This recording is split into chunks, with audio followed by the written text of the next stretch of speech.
Now, your forecast from Fox 56 News, the weather authority.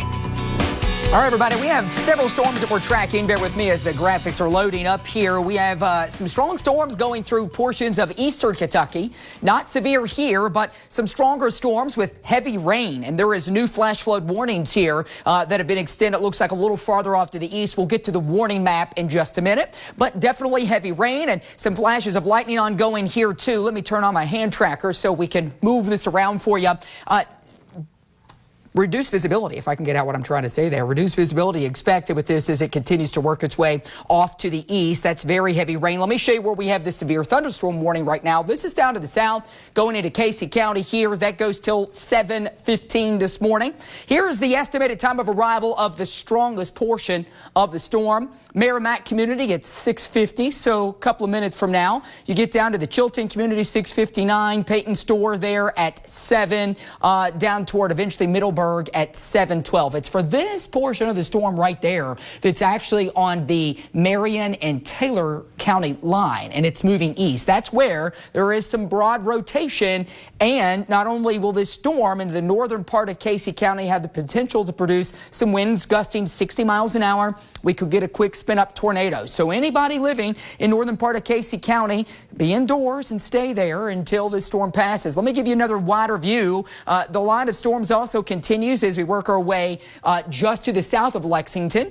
And you can see here, this is not severe, but definitely some stronger, likely heavier rain and some gustier winds going just east of Nicholasville over into Madison County, back down into Garrett County this morning. And then from there, if we do one more reset for you, you'll notice far south and east, there is not a lot. The morning rain and storms departed. Let me switch radar sites out of Jackson.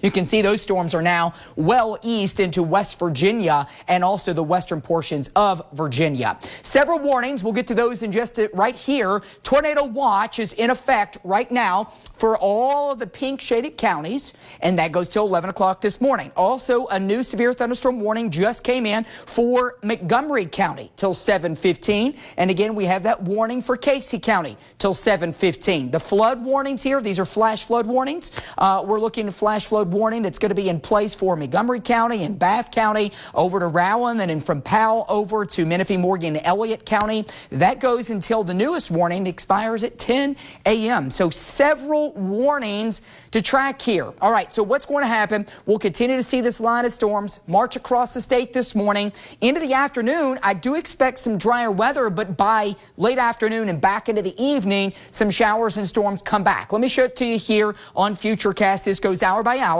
7:30 this morning. The line of storms, it looks kind of messy on the model, but it's doing a fairly decent job with the placement. That line of storms keeps moving south and east this morning. And by really lunchtime, if not sooner, the severe threat has moved out. And then into the afternoon, we are drier until we get to the evening. And this is the next little batch of some showers and storms I was mentioning that starts to work into southern Kentucky, especially in southeast Kentucky as we go into the evening. And some of that could actually work into central Kentucky too.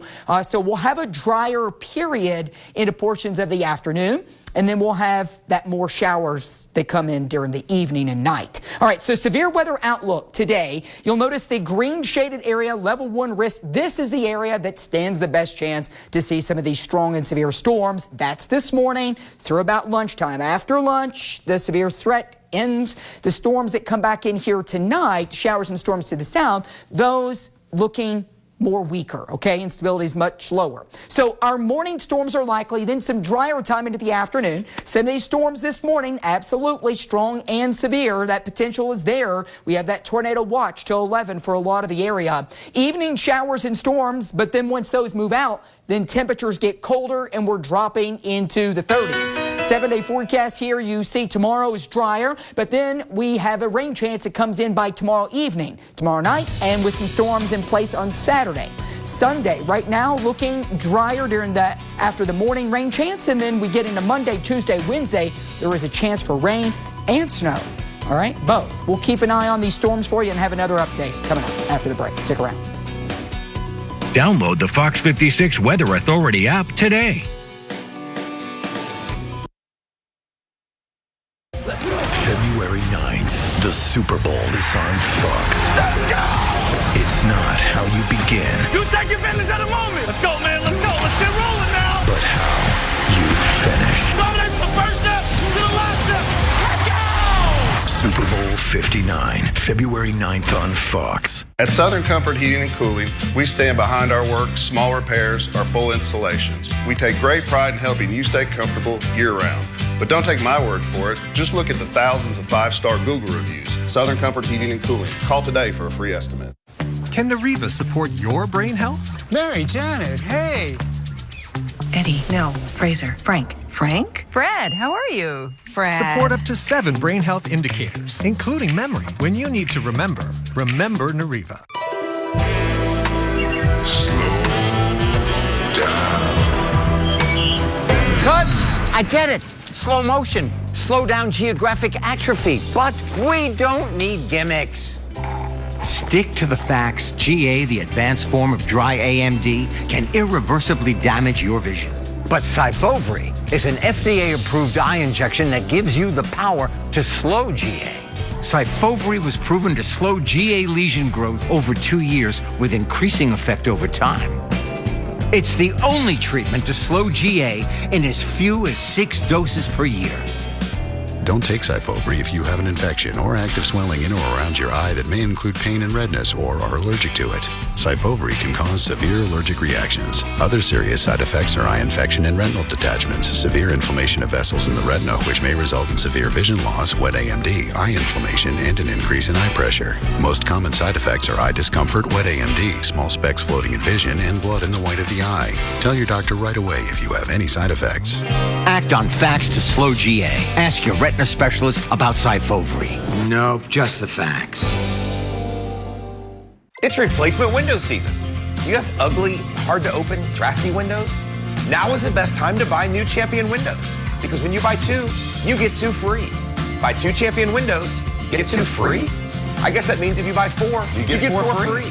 Buy 6, get 6 free. Buy 10, get 10 free. Hurry, Champion's Buy 2 Get 2 free sale ends soon. Great job, everybody. Thanks. Call 888-4CHAMPION or schedule your free in-home estimate online today. Dirty air ducts can cause serious problems. Did you? All the scores, All the highlights. all in. From Fox 56 News, the weather authority, this is a severe weather alert.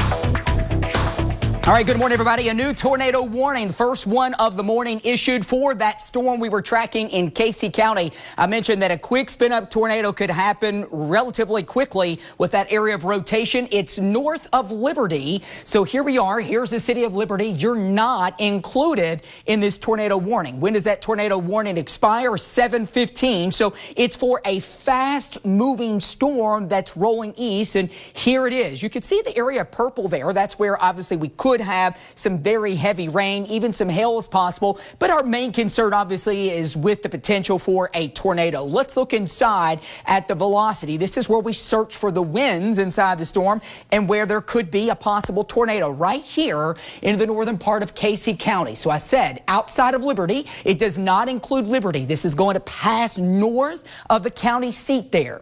It's going to be going up here across some of these smaller communities I mentioned earlier, right near Jacktown, Chilton, Peyton Store, Ellisburg, over eventually to Houstonville, and north of Beach Bottom. You see our new little twisting of the wind signature here? That's where the radar flags, where it sees that there is rotation. We don't have any confirmation that a tornado is on the ground, but we do have rotation that is indicating on the radar that, yes, there is a potential for one to touch down at any point.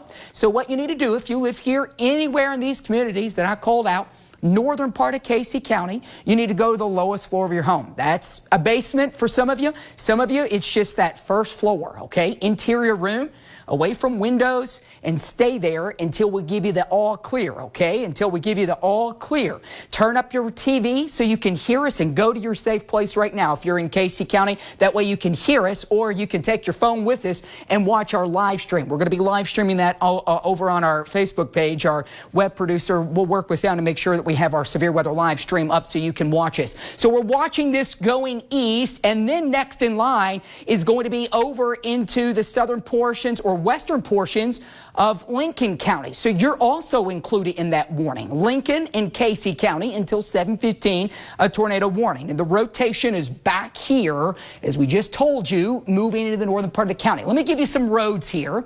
This is going to be crossing, a potential tornado is going to be crossing Shucks Creek Road. That would be crossing over the Brush Creek Road area.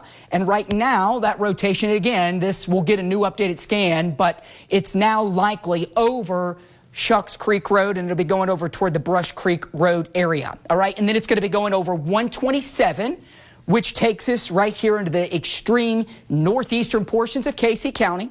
Then that would be crossing the county line and going into Lincoln County. So New Salem, even into the Middleburg area, I'm seeing this is kind of moving a little more down to the east-southeast. You see here, this is back where the rotation still is, and it's moving eastbound. Let me put a storm track on this. I want to see how fast the storm is moving. Our radar is showing this right here, giving you some estimated times of arrival. Chilton, it's on top of you right now, okay? You need to be in your safe spot. So the fastest that we can get to you, Ellisburg, 7:04. You only got a couple of minutes here for that rotation, that potential tornado to move in. Houstonville, 7:11, Middleburg, 7:12, Moreland, 7:12. You see a lot of small communities here down toward the New Salem area at 7:14 and Geneva at 7:15. So that's when we're crossing over out of Casey into Lincoln County. So all these communities, Lincoln and back into Casey County, you need to be in your safe place right now. Now, you'll look here, and these look like probably strange numbers to some of you, but a BTI, that is what we have called our Barron Tornado Index. The higher that number goes, and it goes on a scale, typically at the highest 10 or 11, the higher that number goes, the greater the chance that there is for a tornado. 4.1, not terribly high, but still something that grabs our attention. Let me clear all this off because we have a lot on here, and we'll give you a quick little reset because we have some other storms that are ongoing up to the north that are rolling their way right now through portions of Montgomery County, and that's a severe thunderstorm. Let me switch over one more thing here. I want to look at a different product. You'll see how tiny this little polygon is. That's the area. The reason the Weather Service draws that so tiny is because they're focusing on the area where clearly the best chance is for a tornado. Let me look at our shear product. You can see right here, this is an indication of where the radar looks for rotation, a rotation detector, and what it thinks and where it thinks that there could be some rotation. It says weak. That doesn't mean that there still can't be a tornado. That just means that it may not be as strong. It may not be as strong as what it could be, okay? But still, any tornado, whether it's a weak one or a small one or large one, whatever, it still can obviously do damage. So stay indoors until obviously, and away from windows. Don't be looking out your window. I know that's our human nature. We want to see what's happening. What's it look like outside? Well, even if we don't have a tornado, we have winds that potentially could go up 60 miles per hour, and that could bring down trees and could bring down power lines, and then that could hit your windows. And we don't want you anywhere near a window at your home right now down here into Casey and into Lincoln County. Let me go back, though, on the home view because I want to look to make sure we don't have any other tornado warnings. That's the only tornado warning, but we do have a severe thunderstorm warning here, and there is showing a little rotation near Frenchburg on that particular storm too. Let me give you a quick little look at the radar picture. Torrential rain, maybe for sure some winds gusting up to 60 miles per hour in Frenchburg and in Menifee County. This is going over also into portions of Morgan County, but the strongest part of that is right here in Menifee County where there's a severe thunderstorm warning till 7:15. So there's only 14 minutes left on that because the storm's moving relatively quickly. We can put a track on this for you. It's rolling east here. Give me an estimated time of arrival for this storm. Frenchburg, it's now, obviously. It's going to be over toward Wellington at 7:07, Scranton at 7:07, going down eventually to Artville 7:10 and the Dan community at 7:10. So that, as it holds together, will move into deeper portions of Morgan County, and it's going to keep working its way off to the east with this entire line. So that's the one severe thunderstorm warning there. As we reset here, clear all this off and show you that back down to the south, yes, only one tornado warning And I'm going to check in here with the National Weather Service to see if we have any reports out of this. But again, Casey County, the northern part of the county, and over into western portions of Lincoln County, there is a tornado warning, and that goes until 7:15. It's for very small real estate. It does not include the city of Liberty at all. Looking here, no reports right now from the National Weather Service of anything confirmed, anything on the ground. But we want to treat this as if there could be at any point because it's still early in the morning. People are still sleeping. And it takes a while sometimes for damage reports to come in. All right, let's hope there's no damage reports. We don't have any reports out there right now. I can turn on our reports, the little eye sensor here, not seeing any showing up, but definitely something that we will keep an eye on. Let me switch back over to the wind product. This is where we look inside the thunderstorm to see where there could be twisting of the winds, or as we would call it, rotation. All right, right here. You see, we lost our twisting of the wind signature. All right, that's just our radar's indication. It flags a storm that it sees is rotating. It says, okay, there's potential tornado here. Just because it drops off doesn't mean that we still could not get a tornado. What's happening is it thinks that the rotation is weak enough, or it is weakening. That's why we lost that little spinny signature there. But we still do have some rotation. I'll draw it for you right here, where the reds and the greens come together. That's in the northern part of Casey County. So let me zoom in where I've circled, and I'll show you some of the roadways here. All right, so we're looking at, this is east of Long Hollow Road. This is B. Russell Road, just south of there, and Long Branch Road. So anywhere between Old Liberty Road, Long Branch Road, and 127 running through the northeastern portion of Casey County. And then eventually it would cross over toward Mount Salem. And then we can put on some more roads here into the western part of Lincoln County here. Let me clear this off. I got my drawing tool. I want to move east, throw on some more roads here for you. It's going to be going toward Mount Salem, and eventually would hold together and go toward McKinney. The McKinney community, that's over in Lincoln County. Here's Russell Baird Road. So this is a smaller road, but this is in western Lincoln County. That's where it's going to be going next. If there's still a tornado, that's where it would be. Okay, so we can put another track on that, and this is going to give you some estimated times of arrival. Okay, so it's going to be within a minute or so of when that's going to be moving in your area. There's some of the communities I just called out. Mount Salem, it's saying, our radar is telling us about 7:10. I think it's going to be faster than that. So we're talking about only a few minutes now, less than about 5 minutes or so.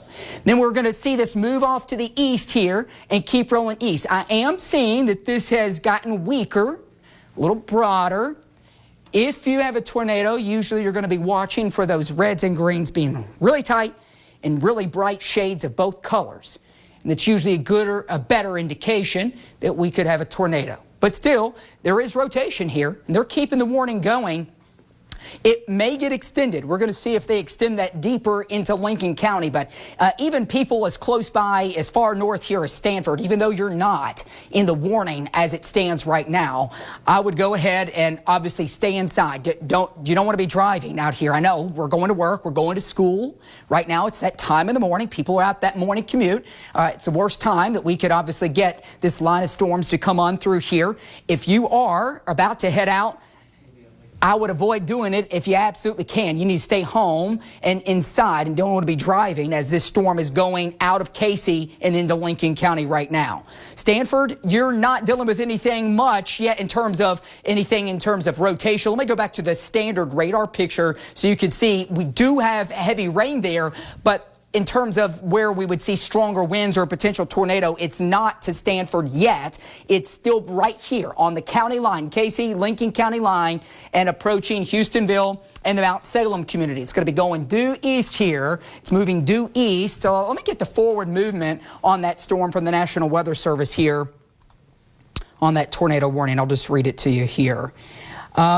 Looks like they will allow it to expire.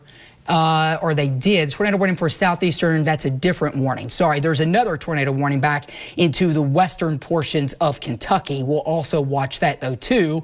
The warning that was in effect for Marion County, you've been trimmed out of this. So all we have left right now is still this sliver of the warning that includes Casey, in Lincoln County till 7:15.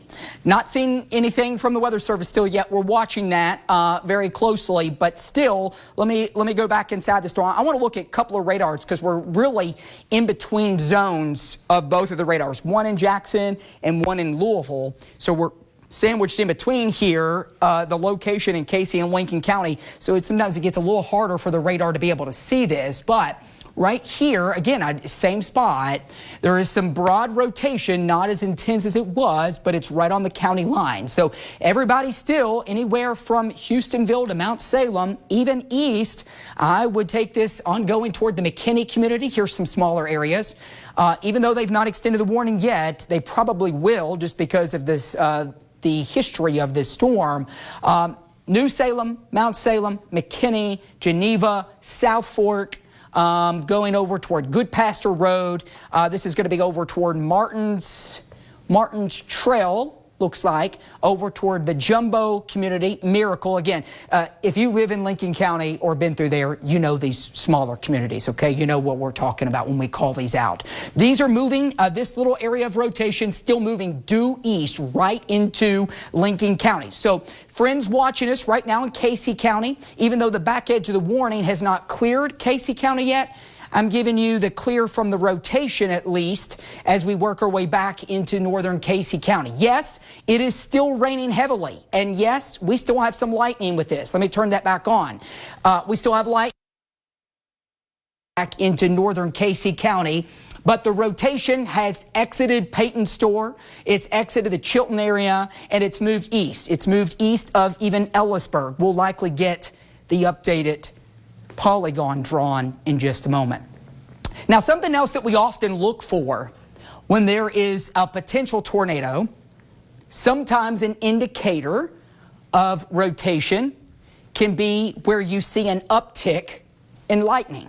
Okay, so we have a greater concentration of lightning that often can be an indication of greater updraft ongoing here in the western part of Lincoln County. So that really kind of lines up. If we go back to the velocity picture, look what's happening right there. Where the greatest concentration of lightning is where we still have some rotation. Right here. So that's Houstonville, that's Mount Salem, that's McKinney, that's Geneva, that's South Fork, Jumbo, Halls Gap, Highland Community, over toward, I mentioned Halls Gap, Highland, Sugar Grove, Ottenheim. You're next, okay? You only have a few minutes. Probably 5-10 minutes at the most, all right? So everybody in Lincoln County from, let's just say, Stanford, all the way over to Crab Orchard and down to the south. Greatest rotation is going to cross just south of Stanford toward Crab Orchard. So you need to be lowest floor of your home, interior room, away from windows. I often go over this with kids at school. We talk about what we call the duck method, okay? Each letter of that represents a different meaning. Down, under, center, and the K means keep away. Keep away from what? Windows, the outside of your home. Interior room. So, a new update you just saw come in here. A severe thunderstorm warning has now replaced where that tornado warning was, okay?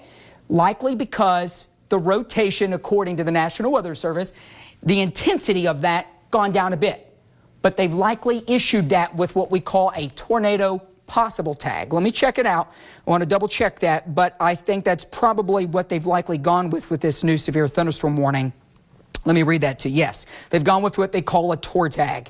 And what that means for you is it just means that, yes, this storm has a capability of producing damaging wind gusts up to 60, maybe even some large hail for sure, heavy rain, and again, torrential rain and a lot of lightning, but a tornado possible means that the rotation, they think it's weakened just a bit, but it could spin up fast enough along this line that a tornado is possible at any point. So I'm going to stay with this because I still see a broad enough rotation. We're going to treat it as if it still is a tornado. Right on top of the communities that I called out, McKinney, Geneva, Jumbo, Highland, Halls Gap, over toward Maywood, Crab Orchard. You just saw the polygon there drop off, or at least the storm track drop off, but it's still going through those communities, all right? And that's going to be moving off to the east. So where is the strongest winds and the potential tornado right now?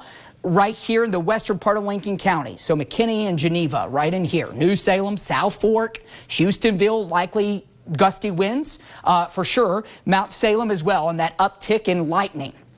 Let me widen out because I want to watch anywhere along this line of storms. We could potentially today get some spin-up tornadoes. That's why they put that tornado possible tag. Let me go back to our radar view. Some severe storms back to the west of Campbellsville. Looking eastbound here, upstream, this line of storms was going through eastern Kentucky. And right now, looks like we do still have a severe flash flood warning, that severe thunderstorm warning. You can barely see it right here. That was from Frenchburg. That's now over into Morgan County. Now, they did not issue a severe thunderstorm warning for this, but this is still packing a punch. It's impactful, okay? That's all that matters to you. It's impactful to your morning drive. Sandy Hook, just north of West Liberty here is where the heaviest rain is. That's in the northern part of Morgan County. Then it goes back to the west and we go into Menifee County, some heavy rain, some flashes of lightning, nothing severe anymore here. That storm has moved out of your area, at least the severe part. We go south and west and we go into Estill County and western portions of Powell County, west of Stanton, north of Irvin here, a strong thunderstorm. We roll back over into, this is going to be back over into Madison County, south of Richmond, some heavier rain, but the storm so far of the hour and of the morning is the one to the south because it's where the only one at the moment where we have a warning, okay? That means that would be the one that would have the most impact or potential impact. This storm going through the heart of Lincoln County. Casey County, I know you still see yourself drawn in this polygon right here for a tornado warning, but I'm going to tell you, it does expire here in a couple minutes, but the rotation with that has moved out. This is what would be left of what spawned the tornado warning, and that's just east of Houstonville. There's some broad rotation here along the line into Casey, but they've not issued a warning for that. I'll watch that closely. Likely some gusty winds coming into Liberty and just off to the northeast. Let me zoom in a little bit closer here. Give you some smaller communities. Middleburg, Yosemite, over toward Duncan, Walltown. Likely still some gusty winds here, but likely not at least what it was earlier, okay? So stay indoors there too. Let's look up here. This is the part of the storm, though, that is still severe. The latest scan came in on the radar, and we're seeing an uptick in intensity on this. So where we have more reds and greens next to each other, right there together, and they are brighter shades of both. So that's kind of uptick, meaning that stronger winds are inside of this storm at the moment, meaning likely still could produce some damaging straight line winds, but we could still also have a spin up tornado at any point right here in the heart of Lincoln County. This is passing, this will pass this rotation, all right, and the strongest part of the storm is passing south of Stanford. Let me zoom back out. There's Stanford right here, okay? County seat, here's Crab Orchard. It's moving east toward Crab Orchard. You're in the severe thunderstorm warning. Stanford is not. This is going to ride right along. As you can see here, I'm going to put on some of the roads. We'll zoom in a little bit closer and get some of these on here. It's going to be going over toward Shake Rag Road, going through the Highland community. This is going up and along. I'm trying to get the main highway to populate here that's going north and south out of Stanford here. That'll be rolling its way off to the east. This is 78 to the north, but the strongest rotation is going to be crossing right here. All right, so it's near Jumbo right now, and it's going toward Highland. You saw our little twisting of the wind signature came back. So that's the radar again indicating, all right, hey, we have the potential, yep, still not for just rotation, but we could have a tornado here. Thankfully, again, still no damage reports along this line. That would show up here on our radar, but definitely lots of lightning and torrential rainfall, and yes, the capability of seeing a tornado. All right, so everybody still here in the heart of Lincoln County needs to stay away from windows, lowest floor of your home. Basement's the best place, all right? But if you don't have that, lowest floor, interior room, away from windows. Now, what about, I'll get this question, what about your bathroom? If your bathroom have windows, do not go to the bathroom. Find an ulterior room, all right? Another room, all right? A closet, hallway, an interior room away from windows. You don't want any windows in the room that you're seeking shelter in at all, okay? Because that wind or a potential tornado could blow out the glass in your window. So right along here, Highland over to Ottenheim. Let me get a new storm track on this because I want to put some smaller communities in this. Let me see how fast this movement on the forward movement of this storm is. It's moving east at 45. Has capability of producing some winds gusting to 60 miles an hour. Obviously heavy rain and frequent flashes of lightning. Look, we have a new storm track here that just popped up right there. So this is where the radar gives us some information. We have a tornado index of a 2.7. That's low, but that doesn't mean that we still couldn't get one. It's just something that we look at kind of behind the scenes, that it gives us an indication. The higher that number, the better the chance is that there could be a tornado. All right, but Highland 7, it's on you right now. We've been calling out Highland for the last 30 minutes. I was giving you a bunch of lead time there.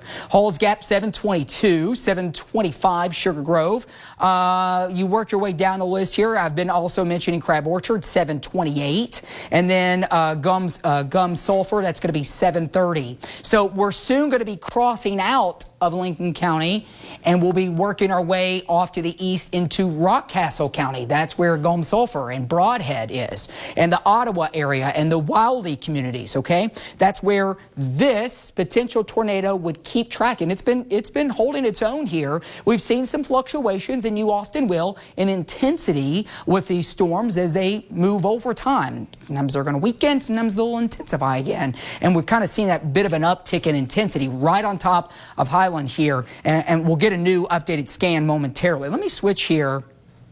I want to look. All right, so it's still placing it in the same place. What I did is I'm looking at a different radar. We're looking now at the one out of Louisville. So this has given us two different vantage points. Two eyes, so let's say two radars, two eyes, better than just the one, all right? All right, right here, still on top of the Highland area, and it's moving east toward Crab Orchard, right here. Let me go back the radar that's going to be looking into the storm as it moves east. And there it is, right on Highland and Ottenheim. There are those estimated time of arrival. I saw the BTIs drop to a 2.5. It was at 2.7. It's a sign that, all right, there's that fluctuation again, a little bit weaker. But still, for sure, the potential exists for winds gusting to 60 miles per hour, even if there's not a tornado. All right, 60 mile per hour winds can do damage, all right? Can bring down trees, can bring down power lines, can pick up objects, trampolines, patio furniture, things like that, and pick it up, and that's obviously just a flying debris, can create damage. We don't want that, but it's a possibility, all right? Right here is still where we have that rotation. Let me show you something else here. Hail, are we concerned about that? Not as much. About hail maybe to the size of a ½ inch. So severe hail is 1 inch in diameter, which is the size of quarters. All right, so you're talking about ½ inch, you're gonna be getting closer to nickel size or dime size. This possible. The main concern out of this obviously is going to be for the potential for some winds. You can see here 63 mile per hour shears, so a severe thunderstorm wind gust is 58 miles per hour stronger. So absolutely the biggest concern is still for strong damaging winds, but we could also get a quick spin up tornado out of this. Let me clear this all off for you. Things look a little messy on here. We'll do a little reset for everybody that's just tuning in. I want to look a little farther north to see if we have any more warnings up here. No, flash flood warnings, yes. And we need to treat that seriously because Powell County schools were out today because some of the secondary roads were covered with water, all right? That may still be happening because we've had some additional rain that's moved back in. Look, we've actually had some flooding reports over there. Flash flood at Clay City, that was at 5:35 this morning. All right, and then we also had another report here out of Clay City. That was at 5:22. So those areas have been dealing with overnight into this morning some very heavy rain that has led to, unfortunately, some flooding there. But the storm of the hour in the morning still is this one that's going now into Lincoln County. Casey County, you are clear of any, at least at the moment, of any potential rotation. Yes, there is a thunderstorm coming near Liberty and just north of there, but it is not to the degree that it is even severe. From what I've seen, I see, yes, still some gusty winds. Let's look back in there. Yeah, still some gustier winds here, but not severe, okay? The only one that is severe and that could still spin up a tornado would be this particular storm that's still going through Casey. This is Lincoln County, sorry. So here's Stanford, all right? So it's south of there. Where we have the reds and the greens coming together is where for sure we have some rotation. It's a little broader than it was, meaning that it's not as tight together, but it still is producing some strong winds, potentially damaging to 60 miles an hour, and maybe a spin-up tornado that would be crossing into Ottenheim now. If we have a tornado, that's where it would be. If we don't have a tornado, it still is going to likely be producing some winds that could do some damage in this same area. 60 miles an hour or stronger. Ottenheim, Sugar Grove, Broughtontown, forgive me if I mispronounced that, Dog Walk, Turkeytown, Gulm Sulphur. New warning just issued now over, as I mentioned a moment ago, it would likely be extended into Rockcastle County. Severe thunderstorm warning there until 7:45. They likely have also put a tornado possible tag on that too. Let me read the new warning that just came in on that to you here. Let's see, new severe thunderstorm warning. This is going to be for Casey County. That was canceled. All right. The new severe thunderstorm warning for Rockcastle County. That, bear with me as I switch between National Weather Service offices. Laurel, Pulaski, Jackson, and Rockcastle till 7:45. Now again, it's not all of those counties. Really, the greatest concentration is into Rockcastle County, and then it'll be moving east. Winds gusting to 60 at 7:20, so just a couple minutes ago. A severe thunderstorm was located near B-Lick, or 14 miles west of Mount Vernon, moving east at 50. All right, so on that track here, what we'll do is I'm going to put a track on where we have at least some broad rotation and for sure capability of producing damaging winds. You notice they still have not gone with the tornado warning, but I'm staying with this. We're in our news here, and the reason I'm staying with it is because this storm has kind of gone through phases where it's gotten a little weaker and then it's intensified again. And we want to give our viewers that are here just the utmost attention, especially since there still is the potential for a spin-up tornado, meaning that, yes, one could happen quickly. This type of scenario, this type of weather pattern that we're in today, when you get a line of storms like this, you can get spin-up tornadoes along those lines that happen fast, and they're usually short-lived. So that's why we're going to keep watching this, and they've put that tornado possible tag. So let's do a new track here. It's moving east at 50. So right where we have that greatest, at least bit of rotation, even though it's not terribly strong, it's still strong enough that it is bearing potential for some damaging winds and a spin-up tornado. So the estimated time that line, that portion, that strongest portion of the storm that's severe, Turkeytown 7:27, Gulm Sulphur, it's pretty much there within the next couple of minutes too, near 7:29. It's 7:24 right now. Roundstone 7:38, Wildey 7:39, Burr 7:40, Hummel 7:40, Flat Rock 7:42. So that storm just keeps on rolling off to the east. Thankfully, though, we still haven't got any reports back off to the west. I do have those turned on, but that's good. The less that we see there, the better. All right, but it still doesn't mean that this storm is not or does not have the capability of producing damaging winds. It does. That's why we still have the warning. Sometimes the reports come in delayed because people are inside.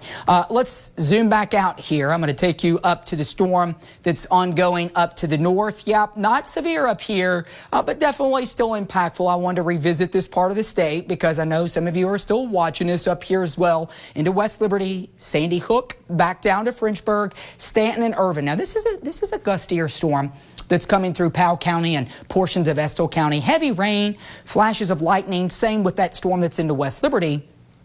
But at least right now, those are below severe thresholds. Back into Madison County, south of Richmond here, along 25 and along I-75 down toward Berea, you're going to pick up with the intensity of the rain and even some gustier winds. But the strongest and the only severe storm that we have at the moment is this one that's coming through now, eastern eastern and southern parts of Lincoln County, and it's going to be crossing and will any moment here into Rockcastle County. So Rockcastle County, severe thunderstorm warning till 7:45, and also severe thunderstorm warning back over into Lincoln County till 7:45. But it will exit Lincoln County before 7:45 happens. All right, lots of lightning here associated with that storm. I want to go back again. Let's look at a couple of other products that we have here. And what I want to do with this is going to show you the hour. Let me go back over the last 1 hour, and this shows the trend, okay? Look here. See how this rotation with this storm went look at this, all the way back over to Litchfield and worked its way east. So it's been in a steady zone here from back into Marion and Taylor counties, worked its way east, over into northern Casey County, through Lincoln County, and this is where we are at our present time. As I switch you back over to what the rotation looks like now, there's a lot of lightning. Let me turn that off so you can see it a little clearer. See that little patch of some green there? It's where the radar still is looking at some weak rotation. That's going to be crossing right along here into just very close to Crab Orchard and points to the south. So Dog Walk, Turkey Town, Broughton Town. This is going to be going, let me throw on some of these other smaller roads that you see here. Simpson Road, as we kind of pan this off to the east. Looks like Tarkin Road as we go over into Rockcastle County and heading over toward the Ottawa area. Let's see, look at some of these other roads. Bear with me as I try to read some of these. Brown Road up to the north. There's Broadhead Road, and here's the Broadhead community. You're included in that severe thunderstorm warning. Again, severe thunderstorm warning is what we're tracking now, but the reason we've been watching this is because this storm has had the history of producing some rotation. We've not had any reports that there have been a tornado at all, thankfully. Doesn't mean that one didn't spin up somewhere along the way in here, or that there's not one that could spin up, okay? If we do have a tornado still, it'd be right here in this zone. So this is going to be still as we work our way out of, this is going to be back over into Lincoln County, and here's Casey County. and here's Rockcastle County, excuse me. All right, let me clear that off and we'll go back so I can reposition the radar back off to the north. That's going to show you where we have our greatest area right now of where we could possibly still have a tornado. It's going to be here coming out of Crab Orchard. So this is 150, and 150 goes out of Crab Orchard and eventually goes down to Broadhead. So along 150, US 150, between Crab Orchard and down into Broadhead, everybody in that portion of either Lincoln County or over into Rockcastle County, over into Mount Vernon, all need to be indoors away from windows until this storm does pass by. Let me widen it back out because I want to show you back to the west. This storm has, at least the strongest portion of it has moved. It's cleared out of the Houstonville area. I know we were talking about you earlier. So you're in the clear of at least damaging winds right now. Houstonville, you are. So is Stanford. So is even Highland and Halls Gap and Miracle and Jumbo.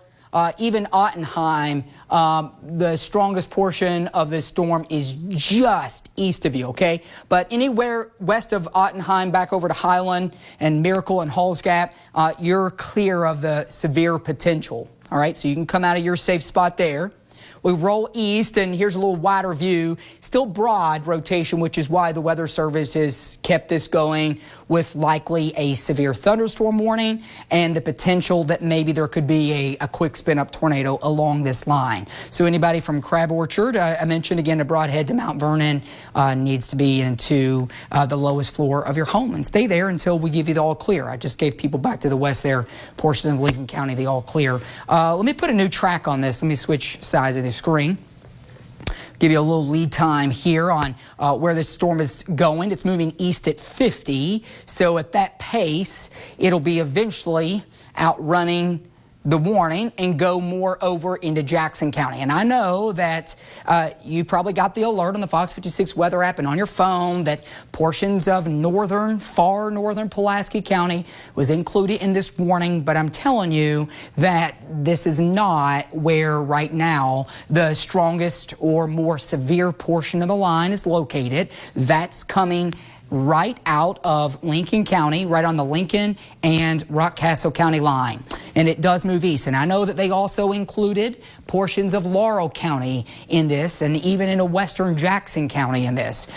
Really, this is going to likely miss northern parts of Laurel County. It's likely going to be crossing its way east, and it's going to go toward Broadhead and Mount Vernon, Hummel, Orlando, Cooksburg, and then over toward Dango and Hurley, and that's going to be taken especially closer toward getting into portions, the central portions of Jackson County. So the times that it'll be arriving, or at least estimated very close to this, is going to be right here, 7:34 in Broadhead, Renfro Valley, 7:39. A lot of people know Renfro Valley that are from here or love music, especially country music, all right? Mount Vernon, 7:39. Roundstone, 7:41. Burr, 7:42. Hummel, 7:42. Flat Rock at 7:43. And same story, Orlando, Pine Hill, about the same, about 7:45. Starting to see kind of intensify again. A little uptick in intensity right along this line of storms.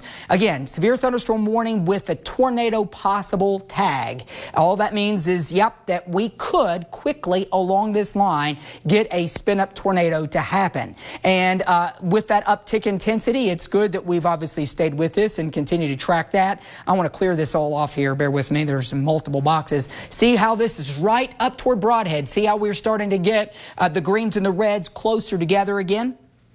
And we're getting brighter shades of red and brighter pixels of green, meaning that the winds are beginning to intensify a bit here, right as it approaches Broadhead. So even if there's not a tornado, we likely have winds that are on the order of 50, 60, maybe 65 miles an hour. But for sure, we could get gusts over 50 with this portion of the line, all right, that's coming into Broadhead, enough that obviously can create travel troubles as people are out to work and kids are on the way out to school this morning.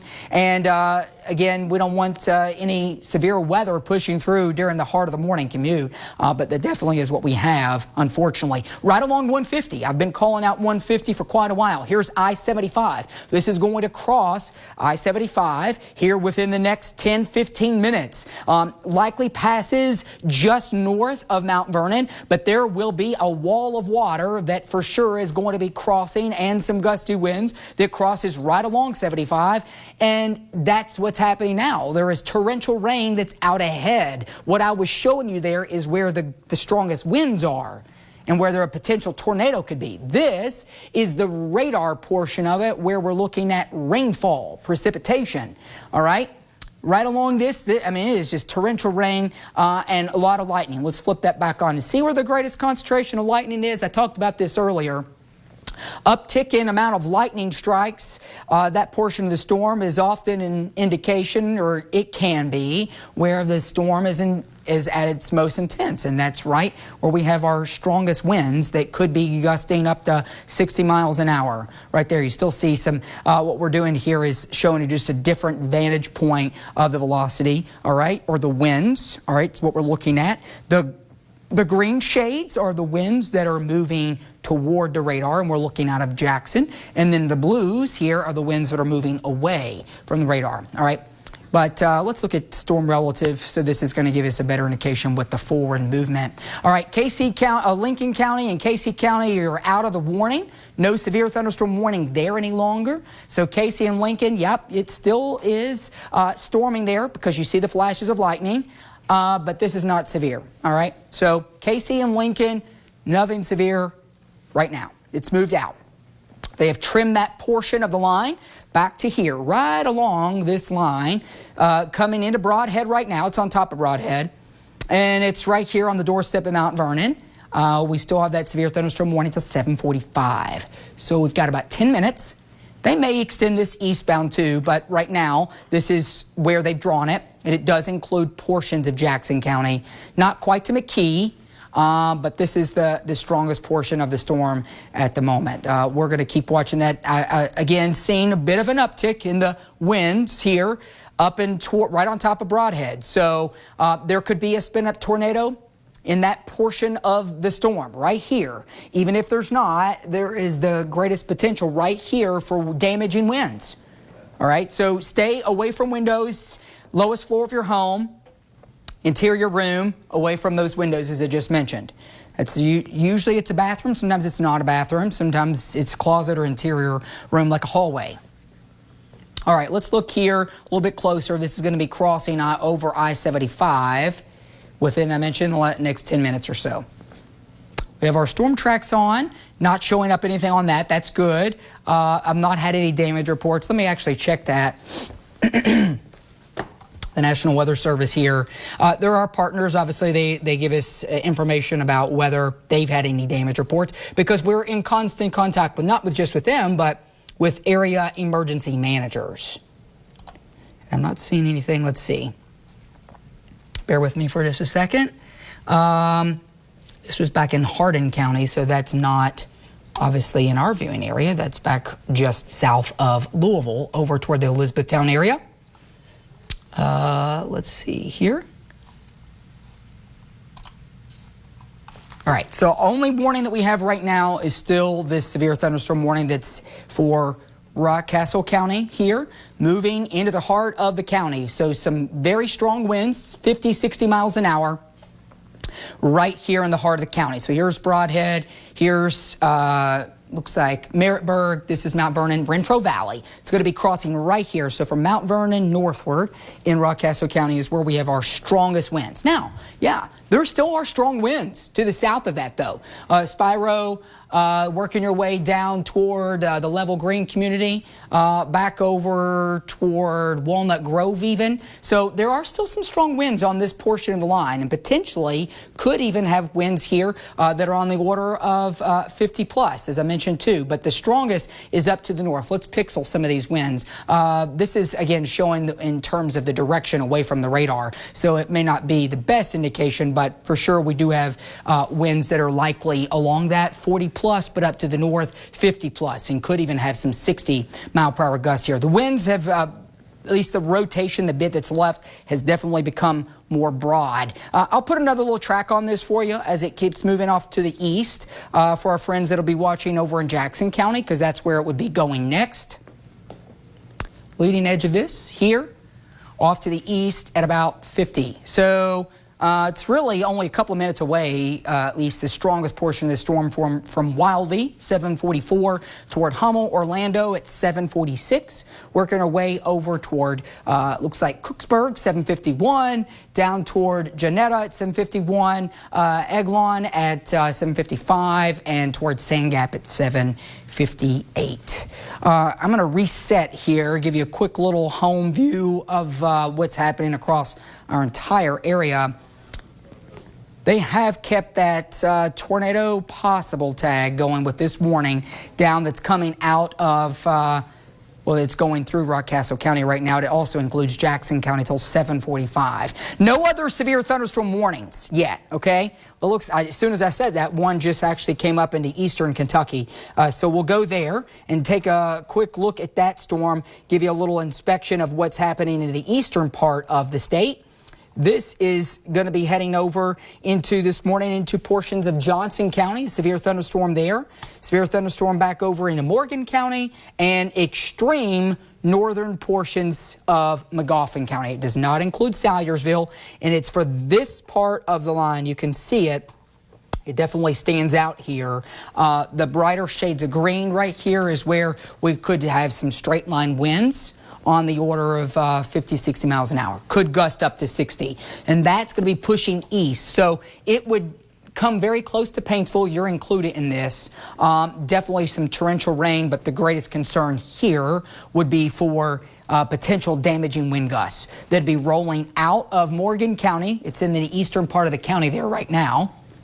And then working its way from the Mima community, Silver Hill, over to Mine Fork, Gray Fox, Lacey communities, over toward Elna, Redbush, over further deeper here toward Volga, Kurz, Sitka, and Manila. That would be all coming there. This is eventually now working out of Morgan County into Johnson County. All right, so that's that storm.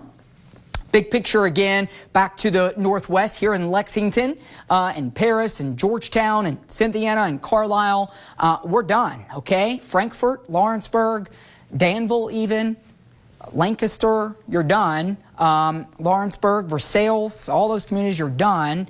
The storms are to the south and east of you. All right, and this is where it's at. It's right on top of Mount Vernon now, Renfro Valley. It's going to be going east. You can kind of see how this line is bowing a bit there. It's kind of has a bit of a backward shaped C to it, look to it. I can just highlight that for you like this. See how that has that bit of a shape, backward shaped C? This is bowing out. That's usually an indication to us that this storm has the capability of producing some damaging straight line winds. And we can line that up. Check it out. Right here, there's likely for sure winds that are gusting up close to 60 miles per hour there, moving out of Mount Vernon. Let me look at the Mesonet network. I'm going to pull that up off the screen because we have weather stations that are in this part of the state, and I want to see what some of the peak wind gusts have been as it's been going through. The strongest gust down here, but this is north of where the strongest storm has been. It's in the far northern part of Lincoln County. So it missed the storm that was in the southern part of the county earlier. So not seeing any at least reports there. So we're looking at every bit of data that we have here to give it to you. This is right where we would have, again, potential for damaging winds. On top of Mount Vernon at the moment, frequent flashes of lightning there too, torrential rain. This is going to be definitely blinding rainfall on I-75 all the way through pretty much. That's going to be going through most of Rockcastle County. Now, when you get further south here, you start to run out ahead of the rain. Okay, and you can actually see that there as you get down toward Livingston, but it won't stay that way because that bit of rain and obviously storm activity is moving due east at 50, so that's moving fast. That's fast mover, okay? Down to the south, London, you're still dry. Anvil, some lighter showers, but McKee, rain's picking up. That's not the most intense part. Most intense part of the storm is still back to your west here, right on top of Mount Vernon, and it's really still, if we go back in, heavy rain, still likely some gusty winds going through Broadhead, but it's not like it was. Let me look inside. This takes us back again, the intensity of the rotation on its track. It went through Lincoln County, and now any bit of rotation, even though it's weaker, is still running right into Mount Vernon as we speak, all right? So that's where we could still have maybe a quick spin-up tornado. I really think we're going more and have transition for the moment to a primary damaging wind for a threat out of this, and it's been that way over the last few minutes, but let me go back to the radar. That still, I want to stress that still is enough that can do damage, all right? Damaging winds 60 miles an hour. That can bring down your trees or do other damage that we don't want. All right, let me look here all across this line. The southern portion of the line back to the west looks like it may have weakened a bit. Let's look here. The reason we're looking back here is because this whole part of the line still has to cross down toward Lake Cumberland and work its way across the state as the morning hours wear on. To the north here, as we go back to the radar out of Jackson, you can still see some pretty intense storms going through portions of Johnson County now, where that severe thunderstorm warning continues here. That goes until 8 o'clock for Johnson. Morgan County's in this, and that's also till 8 o'clock, so you got 16 minutes left on that. That's rolling east. This whole line is moving east, so it will eventually be out of here by 11, 12 o'clock. So I know we still have a few more hours to go, but at least we're seeing this move eastbound, and it eventually will be clearing our area. But this is the one storm that is the most intense right here that has been working its way this morning out of now. It went through Casey County, it went through Lincoln County, and it currently is here into Rockcastle County. And it'll be going over into Jackson. And just as we say that, guys, we have dropped off the severe thunderstorm warning. It expired at 7:45, and it doesn't look like that they are going to extend this because they believe that the winds have even gone below the point that they could be damaging. I still think we have winds here in Mount Vernon, and eventually we'll come over into Sand Gap that have the capability of at least going 40, 50, maybe over 50, and that can still bring down some trees and such. So what we're going to do, guys, is I'm going to send it back to you. We're going to go to break. I'm going to send it back to you guys at the desk because we're going to resume our newscast. And obviously, if anything goes back severe, well, look at that, right? A new warning just came in. How delayed was that, right? As I was getting ready to toss back to you guys. Let me see if they did a tornado possible on that, because if they did, I'm going to stay with that for just a second. Out of Jackson, bear with me, they just issued new severe thunderstorm warning for, includes portions of Laurel County, Jackson County, Owsley County, Rockcastle County, and Clay County until 8:15. And it's for winds that could gust to 70. So they have actually seen it intensify.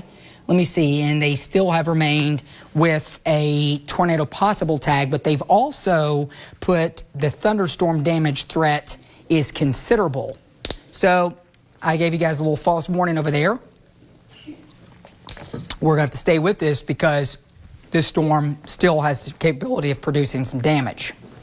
All right, joining me now in studio and here in a minute is Peyton Hinkle. He's going to be helping me out with some tag team coverage as we keep watching this storm roll off to the east. So remember a minute ago when I said that the indication we were starting to see a bit of a backward shaped C signature on the radar, where is usually an indication of where you are talking about the potential for damaging straight line winds here, okay? So right through here is where that would be tracking. And the Weather Service is who issues the warnings, watches and warnings, says that there is the potential for damaging wind gusts up to 70 miles per hour and still a potential for even a spin-up tornado. I still have not seen any damage reports out of the west, which is good. Doesn't mean that they aren't delayed, but we will watch that. Oh, that's kind of intensified a bit. Brighter shades of the green here and brighter shades of the red. Now, they're not what we would say is tight together or bumping up once again to next to each other. They're spread apart, and that still, though, is an indicator here that we are likely looking at a more of a damaging straight line wind threat. But when you get winds that have the potential to go up to 70 miles an hour, that's a problem.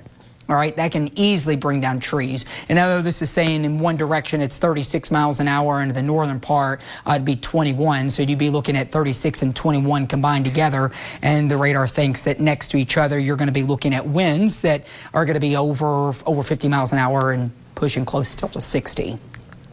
All right, let me put a track on this. I just want to look at all this whole line, but really this is the most intense part here that's coming through the northeastern part, rather, of Rockcastle County, east of Mount Vernon. So the most intense part of this has moved east of Mount Vernon, at least the most intense winds. Next down the line would be McKee and Anvil. Peyton, what did they say the forward movement is on that warning? Are you? I'm getting it pulled up right now. You can look over on my computer over here. I have that warning. I pulled up. In that box that's on there, it'll say the forward. And it looks like in this newest scan, look at this. Remember while we said, well, we kept with it and said that it had a tornado possible tag on it. Look what just happened. See, this is why we've been saying all morning that a spin-up tornado could happen in between scans or right along these lines. When we get like a squall line or a line of storms like this, right on that leading edge, you can get a wind shift, you can get a spin-up tornado in seconds, and then it's gone. Look at the intensity. I think they're probably going to upgrade this if it keeps for another scan to a tornado warning. So that's why we've not gone away with it. That's why we've stayed with this. It's a severe thunderstorm warning, but again, we're going to treat this more as if it not only does it have the capability of producing damaging winds to 70 miles an hour, it also has still that capability and a bit of an increased capability now of a tornado in northeastern portions of Rockcastle County and over into Jackson County. So our friends watching us in Jackson County here, let me turn off the lightning so I can see Loam, Dango, Goochland, back over toward Janetta, right on top of Cooksburg. This is where, if there's a tornado, that would be it right here. Cooksburg, Janetta, Goochland, Loam, Dango would be next. And you follow that line and it goes eastbound toward McKee. I'll throw on some of the roads again. Here's Hurley. South Tree Road, Lear Road, and then it moves off toward Buzzard Branch Road. That's Atkinstown. That's off to the east. So this is over into Jackson County. All those people, if I just called out your community, or if you live within a stone throws away, or if you live within a mile or two of those little communities that I called out in Jackson County and over into Rockcastle County, you need to be in a basement, or you need to be on the first floor of your home, interior room, away from windows, and stay there until we obviously give you the all clear. Yes, I know there's only a severe thunderstorm warning right now, but they kept it with what we call a tornado possible, that one could spin up. So I'm telling you that there is an increased chance now that we have a tornado. It may be weak, but still a tornado nonetheless that is crossing out of northeastern Rockcastle County, and it's crossing over into Jackson County. This is east of Mount Vernon. This is northeast of Livingston. This is right on top of Cooksburg and Janetta. Look at these small communities here and when they are expected potentially to get there. Now, Janetta, I said that a moment ago. Loam 7:55, so you may have 3 minutes, if that. Maybe not even that, because we'll get a new updated scan and it's probably on top of Loam. Hurley 8:01, Bills Branch near 8, a few minutes after. McKee 8:04, Cornelius 8:05, South McKee 8:05. Atkinstown 8:06. So we'll see this. Peyton, are they saying anything in the chat here about any damage, anything at all, or what they're focusing more on other than what I just said right here?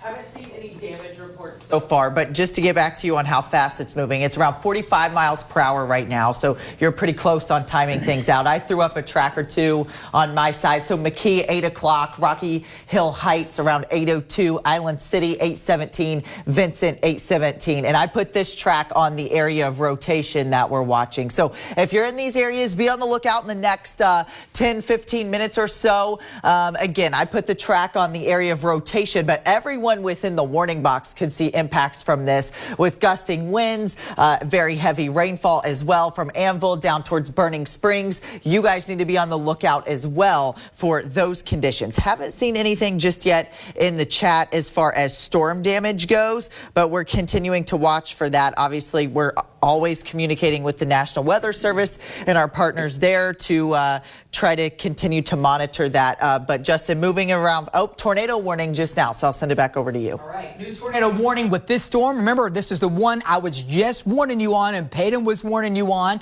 ahead of time, that we were seeing an uptick in intensity and that we would go from that damaging wind threat back more to an increased tornado potential. We're not saying that there is one on the ground. We don't have that confirmation, but we see an uptick on the radar. It's looking inside the storm. It sees that winds are spinning next to each other, and that's why they've issued this tornado warning for the potential of a tornado right here on top of Cooksburg, just east of there, Loam and Dango, moving east. So we're going to get some new times on this. Anyone living in Jackson County right now, all right, the heart of Jackson County, McKee, Atkinstown, Blooming Grove, Anvil, even Cooksburg, back to the north here, Bills Branch, Hurley, Dango, any of these communities, go to that basement. And I know a lot of people in here in this portion of the state, and even here in central Kentucky, we don't have basements. So if you don't, the next best place, first floor of the home, bathroom, closet, interior room, away from windows. Get some pillows, get a helmet if you have one. If your kids have a bike helmet, sports helmet, put it on. All right, it will give you better protection than you trying to cover your head up with your hands, okay? But pillows, again, mattresses, cover up with those. So that's not the only tornado warning we have either. I just noticed when I was stepping off that up to the north, they've also issued a tornado warning for Johnson County, north of Paintsville here. And this is likely going to stay north of Paintsville. To be honest, I'm not seeing the same indication with looking at this storm as the one that we were down to the south going into Jackson County. Yes, there still is some broad rotation here, but this is way more broad than what is down to the south. But we're going to treat it as the same here, that everyone, regardless if it's a tornado or if it's still some straight line winds possibly producing some damage in Johnson County, treated as the same till 8:15. So even though the strongest winds are north of Painesville, we can look at the radar and just give you an indication that even the heaviest rain and the impactful weather is also north of Painesville. If we go back down to the other storm, though, because that's the one that has been showing signs pretty much for most of the morning of at least some rotation. That's this storm here that is crossed out of now Rockcastle County, and it is in the western part of Jackson County. We've got that tornado warning here till 8:30. So we're only a few minutes before the top of the hour at 7:56, and 2 tornado warnings, one in Johnson County and one here in Jackson County. Yes, they've drawn this to include eastern Rockcastle County because that's where the storm was coming from. But if you'll look here with me at the winds inside the storm, the potential tornado is east of Rockcastle County. So if you're watching me right now and you can hear me, Mount Vernon, you are clear of the rotation. Back off into the northeastern part of Rockcastle County as well. Those other smaller communities, Cooksburg, Jonetta, Goochland communities, rotation is east of you now. If we have a tornado, it's in Jackson County. It is right, it would be here. Okay, now again, the radar is still many miles away over in Jackson, Breathitt County, not Jackson County. It's looking into this storm, and it's showing winds going toward the radar and away from the radar next to each other. This is probably the tightest circulation that we've seen all morning long, and this is what we mean. See the little pixel of green and a pixel of bright red next to each other. Right there, Gibson Road, okay? Or very close to this, because the curvature of the earth and the radar, as it gets further away, it could be slightly different, but it's in this vicinity. Dango, Gibson Road, off to the east, Lear Road, that goes over into more into the central portion here of Jackson County. Here's McKee. Here's where the rotation is. Not far away from the county seat here is the greatest rotation. And it may pass just to the south of McKee, but it's going to be close enough by that I want everybody in Jackson County to your safe place right now. We go over this with kids, and I know school's in session this morning. Those kids and those administrators and those teachers, they know what to do. They have their safe place. They're going to take them there, and they get down in the position where they cover their heads with their hands to give themselves the most protection that they have at school right now. And I know school is just starting, or it has started within the last hour here in Jackson County. And this is the last thing that anybody wants, especially as our kids are getting off the bus or just now starting school. I'm going to come in a little bit closer. Let me zoom back out just a touch so the roads get a little bit larger. I mentioned Gibson Road here. It's kind of hard to see what that road is there. Peyton, can you make, it looks like South Tree Lookout, Tower Road. I mean, so anybody that lives there knows these roadways, okay? So I'm going to put a new track on the front edge of this because it's moving at 50. That was a lot. Was that the last move, or was it 45? 50? Yep. So that's fast. Think about you driving in your car. Look, there's the new scan. Look, it cleared out of that area fast. So that's how fast it's moving across Jackson County right now. I'm going to put a new track on that so we can just throw up the times. And what we'll do is we'll just track it along with you, okay? Moving toward Island City, it's going to be going that way too. So then that goes over. Remember, Owsley County has been included in this too. Only a tip of Owsley County, but it likely, if this rotation continues like this, will get extended. Tornado warning till 8:30, 7:59 right now. Atkinstown 8:02, Mildred 8:04, Brownsville 8:06, Malden at 8:07, Mummy 8:07, and Sourwood at 8:12. So right in this zone here, very close to McKee, but likely between McKee and Anvil is where if we have a tornado, this is where it would be. You see anything over there, Peyton? I'm going to look at the shear product here. This is also, remember I mentioned that this is this tightest couplet or rotation we've seen all morning, but this is also the strongest on our radar rotation detector that I've seen all morning. Most of the morning it's been in this weak range. It's now up to at least potential for some strong rotation showing up in there. Not seeing any reports of damage or anything just yet. Obviously, though, this is still very active, so we'll continue to watch for that.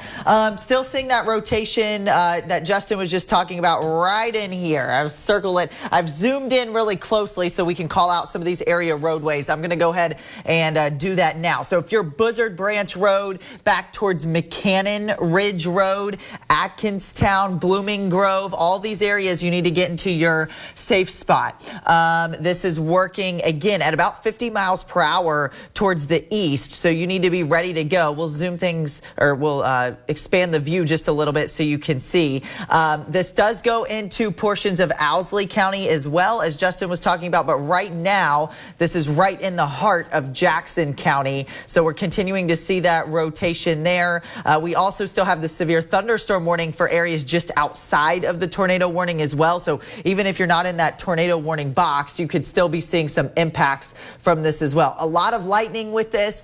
Justin just showed the rotation tracker. I'll go ahead and put that back up. And like Justin was saying, this is some of the strongest rotation we've seen throughout the morning. You can see right in the heart of where we were showing you the reds and greens coming together. That's where we're seeing radars detecting some stronger rotation there. So again, if you're Atkinstown back towards Soaptown, Privet, Mummy, Brownsville, Mildred, Blooming Grove, all these areas, you should be taking this seriously, getting into your safe spot this morning. And obviously, Justin, we've been talking about this throughout the morning as well. It's not the best time. It's rush hour. A lot of people heading to work and school. So just be aware of that. If you are in your car in these areas, you want to get to a safe spot as soon as you can. Again, rotation right in here, and it's working off to the east. I'll put a tracker on this really quickly and see if we can get, again, it's moving at about, well, it's giving me some problems here, but it's moving at about 50 miles per hour. So it's moving pretty quickly, Justin. Island City around 8:23, maybe a little bit sooner in those areas. And I'll send it back over to you. Do you have anything new? I'm looking here on my phone, one, at social media to see if we have any reports out of this, but I'm also checking in on my phone with the National Weather Service because we're in constant communication with them. Let's see, they're looking at this storm still that was coming out of Rockcastle County into Jackson County. They've not received any reports yet either. We'll keep an eye on that, but this is definitely still the strongest rotation we've had all morning long here. Let me reset. For those of you just joining us now here at 8:03, we've got a tornado warning that's in place. This is for Jackson County, Owsley County, also into the northern part of Clay County here, all where those kind of three come together, a tornado warning until 8:30. So we have a little less than 30 minutes left. This is moving east at 50, but if there's a tornado, it would be right here, very close and just south of McKee. So passing very close to McKee, but more so in between McKee and Anvil, right here, coming along. This is US 421. That comes just through and just north there of McKee and goes east of Anvil there, and it would be going over eventually toward Island City. That's over in Owsley County. Let me show you back where another product that we look at. This is our winds, all right, where the reds and the greens are next to each other right here. Again, we told you that's 421. Also, I'm trying to get some more of the roads to pop on. Bear with me. So these are some of the smaller communities: Brownsville, Mildred, Soaptown, Privet, Mummy, and Malden. Over toward Elias, Sourwood, Island City here, all within the path of, again, a potential tornado. We still have not had any ground truth, but we are still keeping a close eye on it because it could. And this is the highest that I think I've seen our Barron Tornado Index since I have worked here. And I've worked here for 3 years. I've not seen it at a 6.4. And through a lot of research, and I'll just save you the longest explanation, this company that we use for severe weather products, when this number gets usually near 6 or better, there has been found that a good chance that there's a tornado on the ground. All right, let me look at some other products here because we have some other data that we get from the radar. I want to look and see if we have any debris signature showing up here. It may be hard because of elevation 2, but I'm not seeing anything that is standing out there. We would look, the radar sees raindrops, it sees hail, and then it sees other objects if there's a tornado, like debris, okay? And it would show up as a different color on our debris detector here if there were. I'm not seeing it. Doesn't mean that it hasn't been lofted up or potentially there yet. But I'm not seeing anything totally standing out at the moment. Kind of hard to go back on time, but this is 1 hour. Look how this is intensified. See how we've gone, the reds, the rotation detector, we've gone from the greens that are weak to the red that's strong, and it's running right into the heart of Jackson County here. So the track is going to take that area of rotation eastbound, and here are the communities, all right? It is on top of Atkinstown. We've been giving you a bunch of lead time. We've been mentioning Atkinstown for the last 15 to 30 minutes. Blooming Grove, same story. If there's a tornado, it's there at the moment, okay? Mildred, you only have a couple of minutes, all right? It's basically there now. We'll get a new scan, and it's going to bump it right there.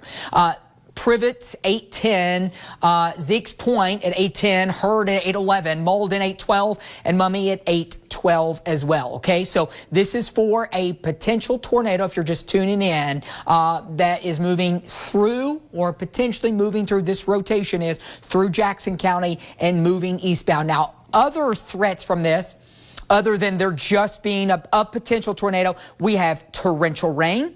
We also are going to have the potential, if there's not a tornado, for straight line damaging winds, 60, maybe even 70 miles an hour.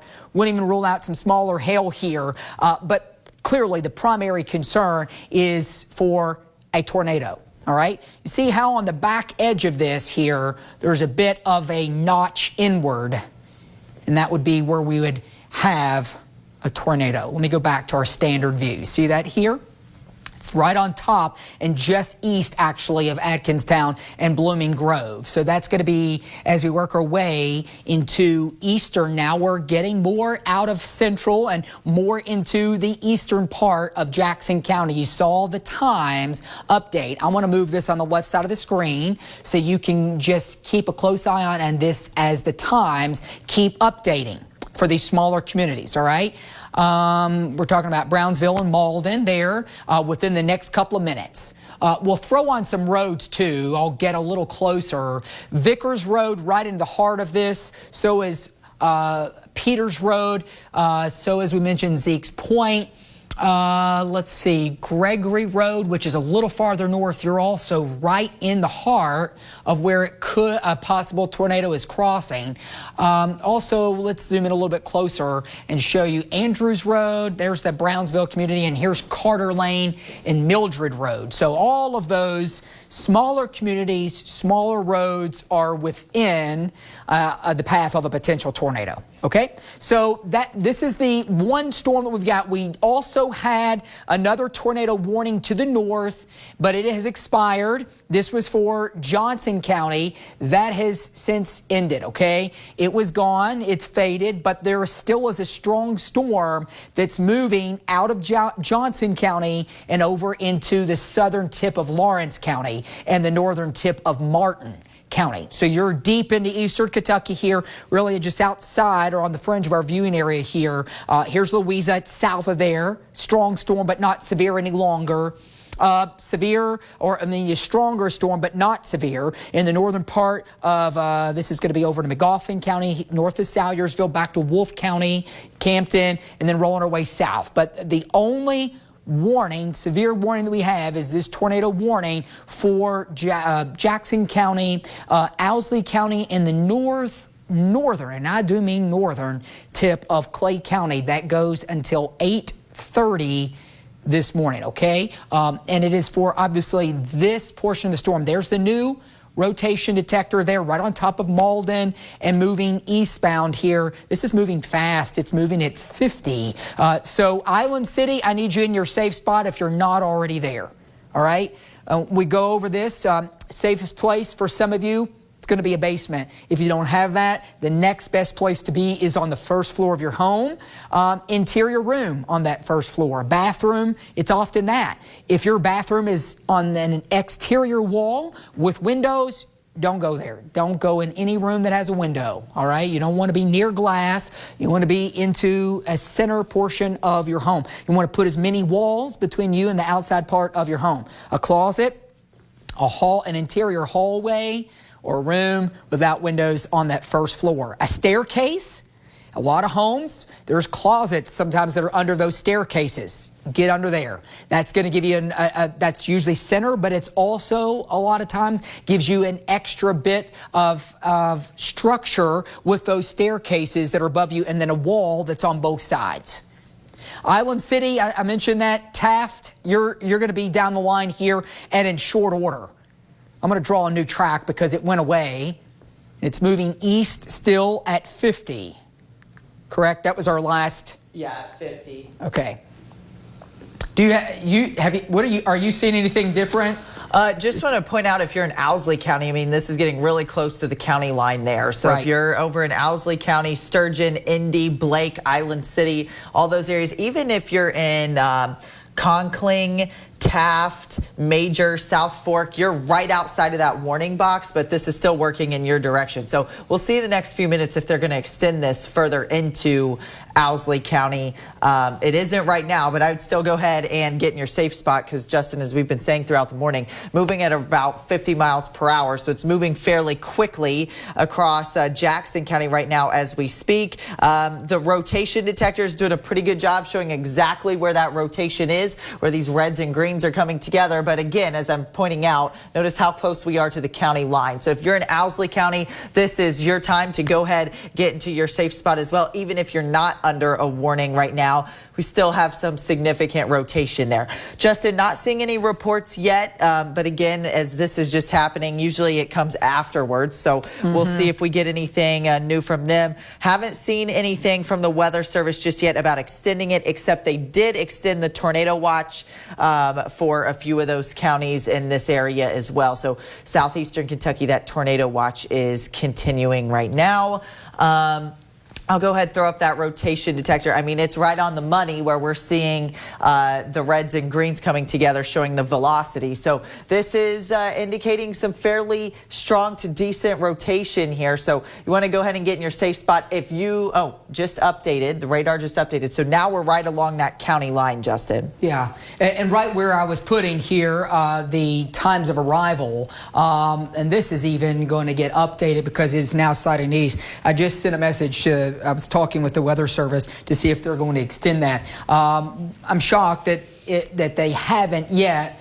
But even if they haven't or aren't going to extend tornado warning, I'm surprised they potentially haven't done a severe thunderstorm warning. Let me clear all that off because this is the area that Peyton was mentioning here. If we have a tornado, it is right on the county line.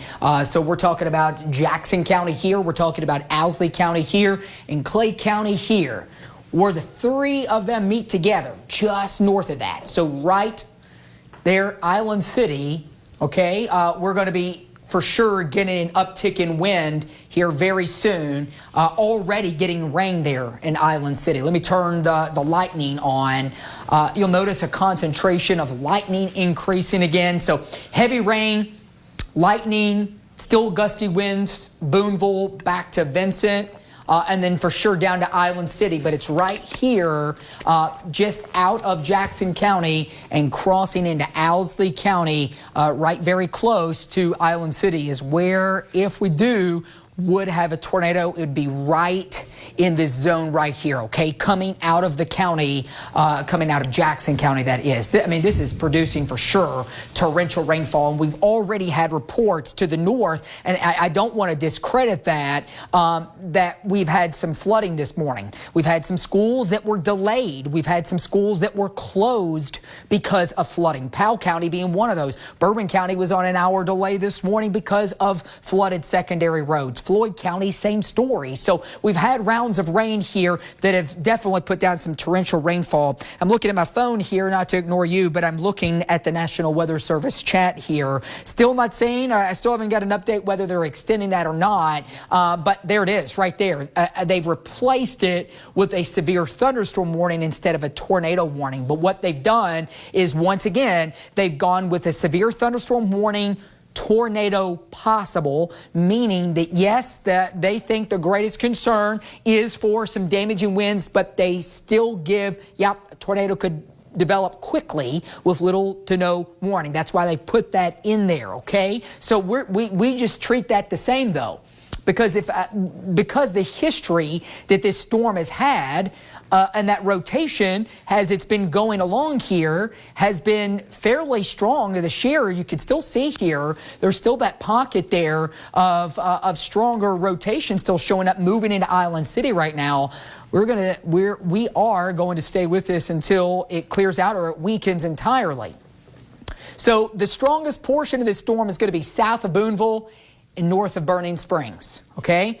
Right on top of Island City and moving eastbound. So this is going to be taking us east as we work our way to, Peyton mentioned these communities earlier. I heard him call out Conklin, Taft, Sebastian, Lucky Fork, Ricetown, South Fork, and Major, and also back over to Blake. You see the updated scan here? Sometimes this is slightly delayed because this product, what it does is it looks and scans and takes in all the data from the radar in terms of what the winds are doing and puts this product together and shows us where it thinks the greatest rotation is. I want to go back to the last hour, and the reason why I'm doing the 1 hour is because this is going to show you how the track has been. All right? Look here. Look how long this storm has been producing at least some rotation.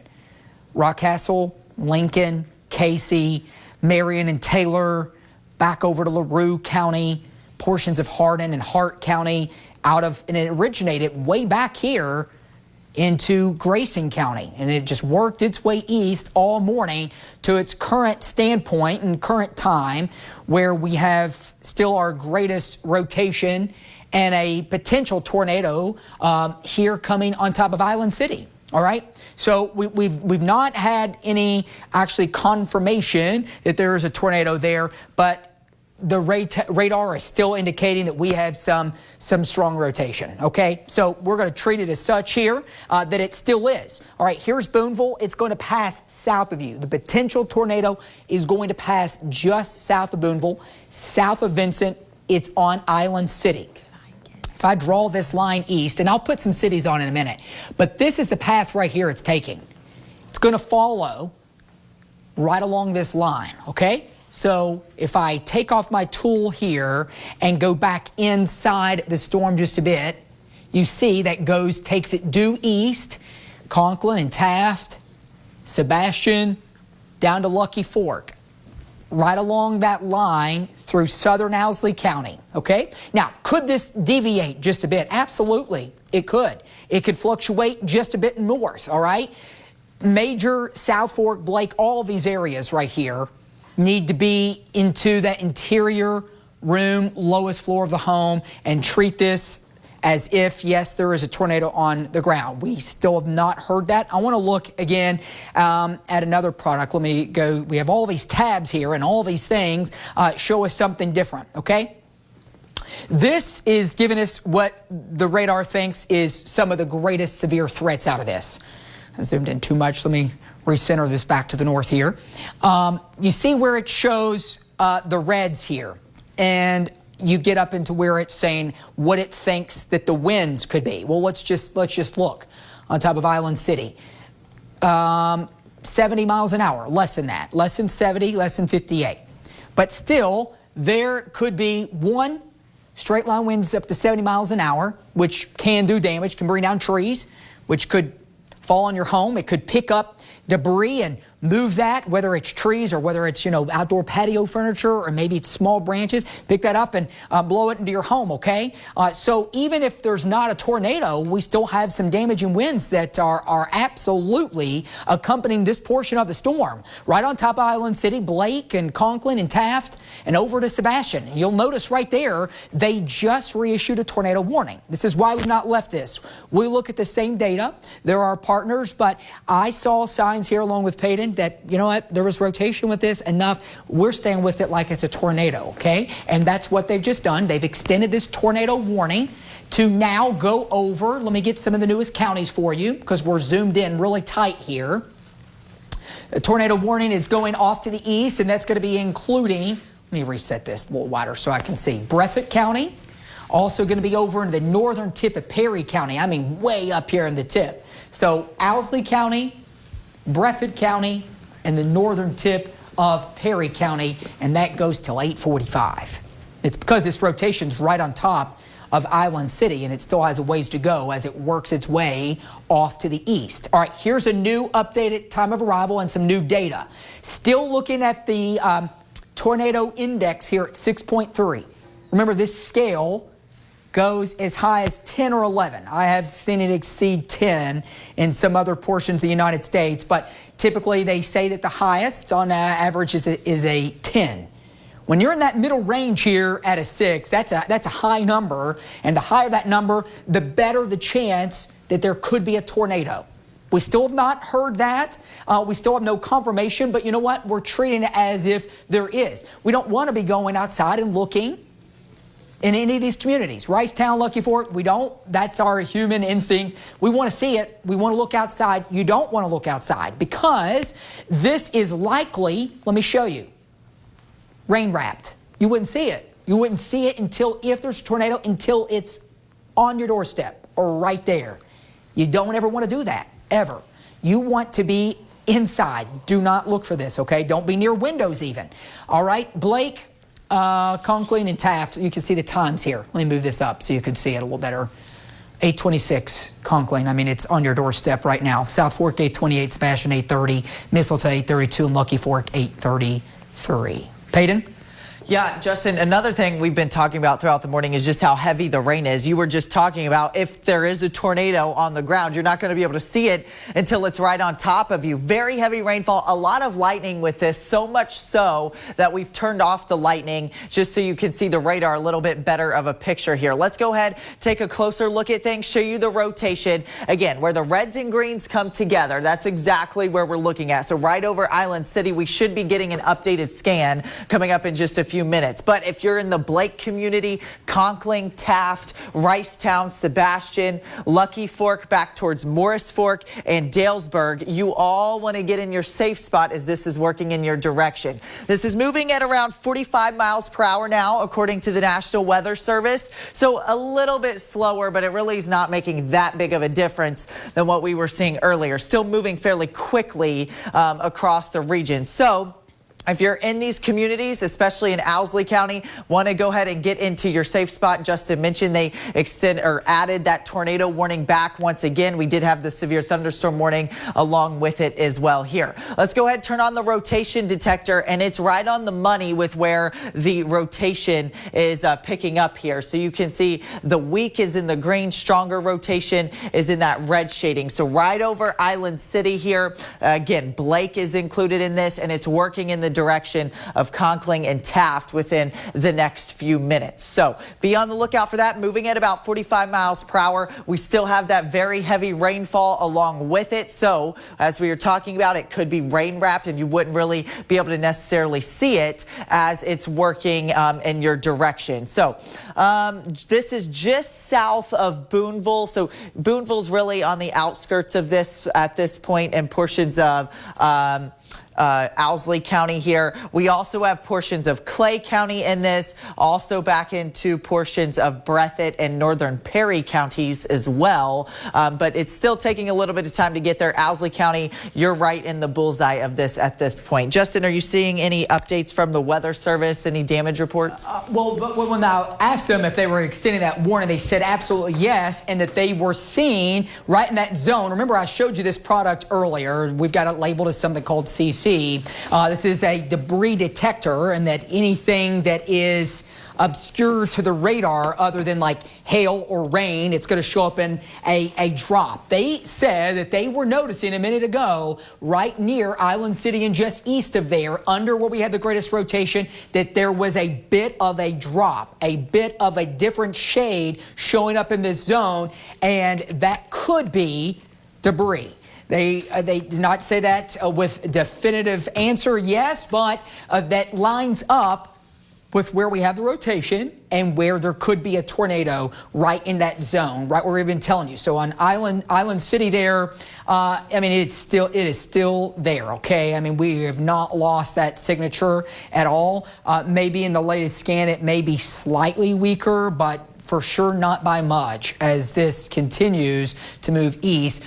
Noticing that tick and lightning here right along it, going from Island City and up to the north on the northern flank of this. So again, any rotation right on Island City, and it would be moving really due east, Taft and Conklin and toward Sebastian here. I want to show, let me look at standard velocity too. You can definitely see that we're looking at winds regardless of there's tornado. The radar is saying winds potentially 85 miles an hour. So this is why we've said even if there is not a tornado, we could get straight line winds over 70 miles per hour. 70 miles an hour can do damage, so can 60. But when you're getting up maybe north of 80 potentially, I mean, you're weekend tornado level here. You're at EF0 for sure, potential, all right, with these types of winds. But the twisting of those next to each other and that increase in spin can obviously, if there is a tornado, could do more damage than just the straight component to the wind moving in one direction outward, okay, and forward. But that's what we have here, the reds and the greens. That's what we're looking at. Winds that are in opposite direction next to each other. That means there is some turning. That is, there's some twisting of the winds, which is what we call that usually little shear marker that shows up. It's not showing up at the moment, but still we got a tornado warning, and it goes over to Breathitt County. Mention this. Here's Jackson. And this is when we say the radar's in Jackson, it's just northeast of there at where the National Weather Service office is located, okay? So we actually have a really pretty close vantage point to this storm from this radar. Here's Jackson. You're not included in this, but southern and southwestern portions of Breathitt County are. That's going to be including, as you see here, Crockett'sville is included in the warning. So is Morris Fork, Lucky Fork. So we go back out of Breathitt County and go back into Owsley. So Owsley County, Breathitt County, and the northern tip here of Perry County, all under a tornado warning until 8:45. It does include the northern part of Clay County because the rotation is literally riding right along pretty much the Owsley and Clay County lines. But the greatest concentration of it is right there toward Island City. Again, still no damage reports. I want to look back at that, our shear product here, our rotation detector, and this is going to show how it just continues to roll east. And you can even see this is starting to intensify in color. So we have a scale up here, a legend for a reason. So the weak would be green, and then the reds are strong. And then if we had any yellow, thankfully don't, it would be up toward extreme, all right? But there's a deeper shade of red that is starting to show up there. We may be able to pixel query this, and I think it's just going to say, yeah, what the legend does, that it is strong. It's not going to give us a number. It's just going to give us that it shows that there is strong rotation right on top of Island City. And you've probably noticed that it's not moved much. because we've been saying Island City what seems like forever, but we were giving you a lot of lead time, but the rotation hasn't moved a whole lot in the last about 10, 15 minutes, it seems. It's approached there, and then it's just kind of slowed down. If I kind of look, what I'll do is I also want to show you our future radar product, and it's going to take the current radar image and go out 2 hours. All right, so watch here. This is going to take us out 2 hours. I'm going to hit play, and we're going to go forward where that storm's going. So yeah, 2 hours is a long time. It's going to be out of here. It'll be clearly out of Owsley County. But you see how the radar, how our future radar even actually still shows that bit of a hook signature to it, that notch, that inflow, the winds coming into the storm. It still shows that structure crossing southern Breathitt County, eventually northern Perry County, and then watch it with me again. It goes over into Knott County, and then from there, southern Floyd County, and then eventually into Pike County. That's what our future radar says is going to happen with that as we go out the next 2 hours. This is a loop here. Let's stop it. Let's take you what's happening now. I mean, this is a pretty close to a clear signature that we look for when we're talking about radar. This is the standard picture. There is torrential rain here on the northern side of this. There's a rain-free zone down to the south. We have, because of the winds, the inflow here, and it gives this hook signature. The winds, the storm is wrapping the rain around and it's pulling it back. So if there's a tornado, it's right there. I mean, it just lines up. It's a signature. It's a textbook signature that we look at on the radar, and look at it right there. That rain-free zone. And you know what? I think this is still maybe lagging a little bit behind here. I want to look at another product. Keep that on the camera. Peyton, were you seeing anything there either? I'm pulling up. I'm looking at multiple things here at once here while we tell people what's happening down across eastern Kentucky. For people that are elsewhere, Peyton, things are calming down in central Kentucky, which is great. Yeah, calming down here across the metro area, so that's some good news. Obviously, we had the heavier rain earlier. Still some flash flooding and flooding concerns across the area, especially on some secondary roads along those smaller creeks and streams. And we still have some of those flash flood warnings across northeastern Kentucky. I'll try to show that in just a second. We'll stay with the tornado warning for right now. Justin was mentioning this. Even though the storm's moving at about 45 miles per hour, it doesn't seem like it's moving all that fast because the rotation is still right around the Island City community. Now, I do want to point out, if you are in far northern Clay County, right along the county line, you also want to be in your safe spot with this because it is still fairly close to those communities as well. Regardless of if you're seeing a tornado or not, still dealing with torrential rainfall, a lot of lightning in there with this as well, and the gusty winds are definitely a possibility regardless of if there's a tornado or not as well. So damaging winds are still a possibility, so you want to take this seriously. Again, that rotation still right over the Island City community where these reds and greens come together right here. That's where we're seeing the strongest rotation at this point along in this tornado warning. So Owsley County is really right in the bullseye, but again, some very strong winds in northern Clay County at this point, right along the Owsley-Clay County line right there. So you want to go ahead and be in your safe spot as well in some of those areas. Now, if you're just back off to the east in portions of Owsley, back into Breathitt and northern Perry County, you still have a little bit of time before this gets to you. However, you want to be starting to make those preparations to get to a safe spot as well. On the rotation detector, we're still seeing that strongest rotation right over Island City, which is lining right up with the velocity we were just showing you. So we're continuing to see that. The rotation's not moving, or it seems the rotation's not moving as quickly as the storm itself is. So that's kind of interesting. We'll continue to watch that. I mentioned a lot of the lightning with this, especially out ahead of it into portions of Breathitt County. You can see that on the screen here. I also want to go to, we do have a camera out in Owsley County, one of our Mesonet cameras. It's not really picking up on much other than just the rain right now. Now, this camera only updates every couple minutes, so it's not a exact live, constant live picture, but we'll continue to monitor monitor this to see if we see anything with this as well. 63 degrees, though. It's very warm out there compared to where we were yesterday this time, Justin, as well. So we'll continue to watch this. I'll send it back over to you. Okay, so what's happening here for our data is lagging behind here by quite a bit. I'm looking at another product off camera, and let me line this up. What's going on is we're actually seeing the storm now that's further east. See where they've drawn the warning? The radar is ahead. Our data, for some reason, is not coming in, so we're going to have to try to draw this for you as we go, unfortunately. I have another product that is lining up, but unfortunately with it, I can't show you where the velocity or the winds are. So we're going to look and go back to Weather 101 class and look at the standard radar view here.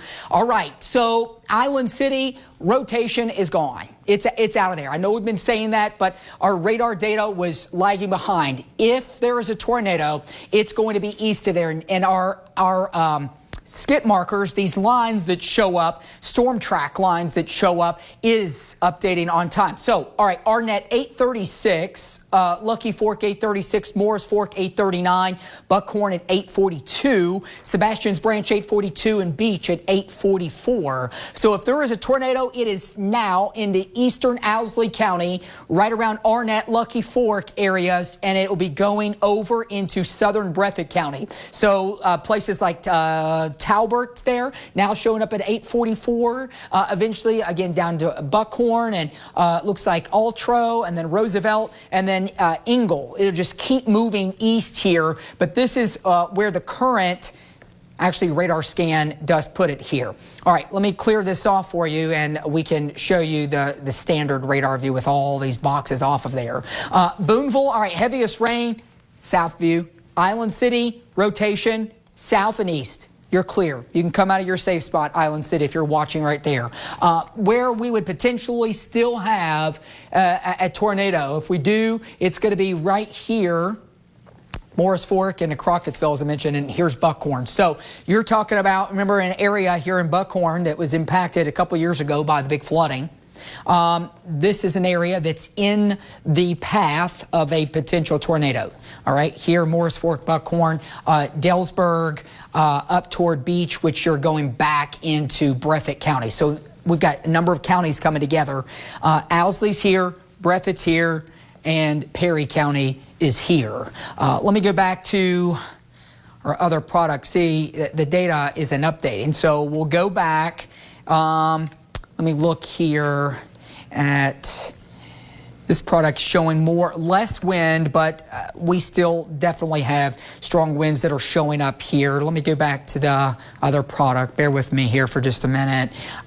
This product also kind of lagging behind as well. Let me go back to our national view of the radar, and you can see that here. We just saw a new updated scan, so hopefully the data is coming in. We get this product. This comes from, again, the Weather Service, National Weather Service, but we also get this in from our weather vendor. So where we've got right now, potential tornado to be right in this zone. Movement is still off to the east at 50, and it's crossing out of Owsley County over into Breathitt right now. And I just gave you some of the communities. You can kind of see this bit of a void in the intense precipitation. If we have a tornado, it's going to be right through this zone here, and it's going to race east, still racing east at 50. I mean, that's going to be putting it there over in the eastern part of the state. There's a new scan. You just saw it update there.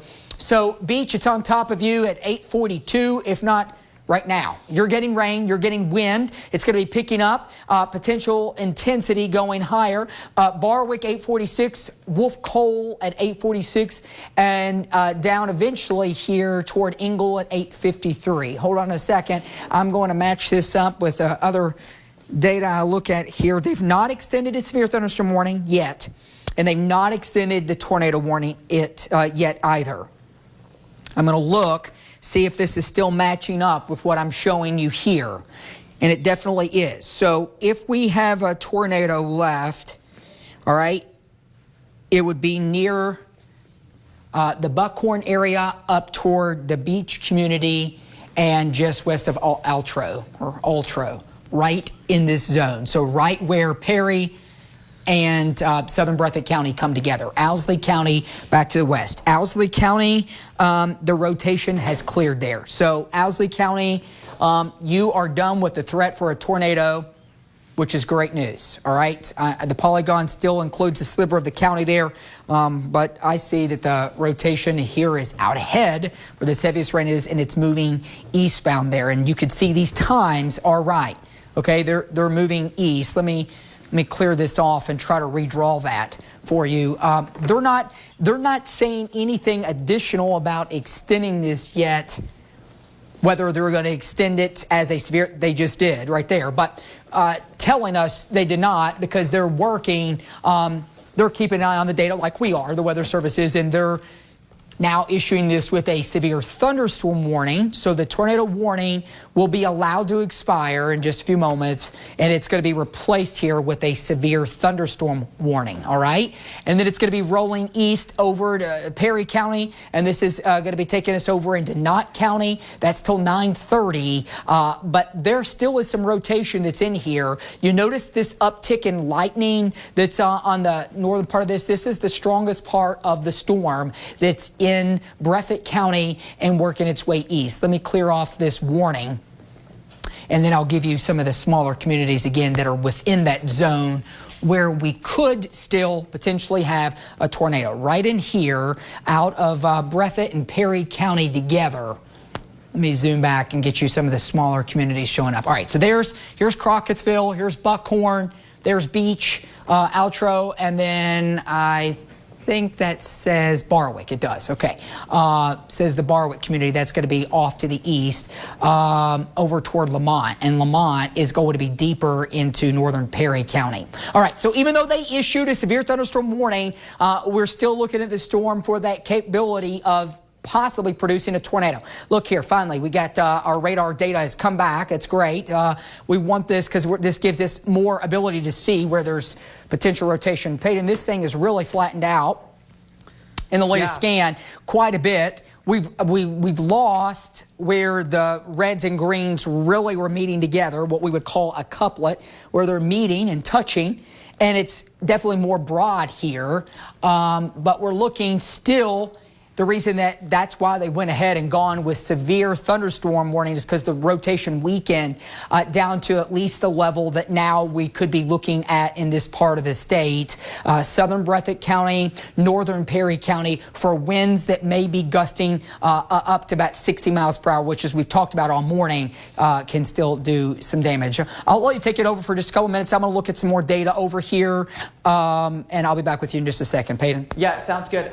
And just to mention, as you know, Justin, and we've seen multiple times, even though you might not be under a tornado warning at this point, severe thunderstorm warnings can be just as dangerous with very, very strong winds. And we're seeing that continue and that threat continue farther east. They still have this severe thunderstorm warning now, including portions of Perry County as well, Hazard back towards Hindman into Knott County. Pippa Passes is in this as well. A lot of lightning with this, but as Justin was mentioning, the good news of what we're seeing so far is the rotation is just not as impressive as it once was. So that is some good news. However, there is still some very strong winds out ahead of this from Chavies back towards Lamont, Ingle, Ned, Stacy, Dice. You all still need to be on the lookout for strong winds as these thunderstorms roll through this morning. But if there is a silver lining or some good news right now, even though there's still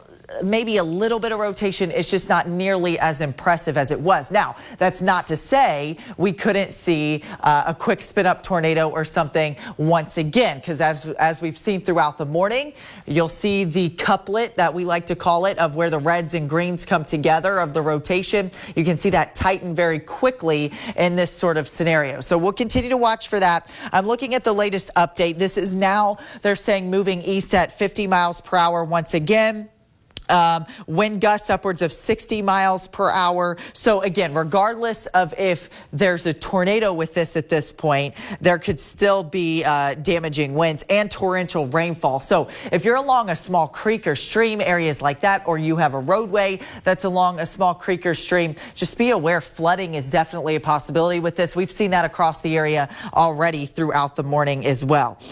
Just looking to see if they have a tornado possible on this new severe thunderstorm warning that they put out. I'm not seeing that at this point. However, actually, they do still have it. So tornado possible. There's threat for some hail as well, 3/4 of an inch in size. And then the wind threat is right around 60 miles per hour or so. So we'll continue to watch this over the next few minutes. We'll go back and look at the rotation just very quickly. And again, if there is any from Chavies, Barwick, Grassy Creek, it's very broad. It's not as impressive as it once was. But regardless, we're still seeing the threat for damaging winds, very heavy rainfall, and the Weather Service has continued that tornado possible inside the severe thunderstorm warning, just for the fact that if we do see a quick spin up, that is definitely a possibility, because that's kind of been the setup we've been dealing with throughout the morning across the state, Justin. Yes, Peyton, we are watching. Hey, you know what? If there's something that's good about this is that we have seen the trend for the storm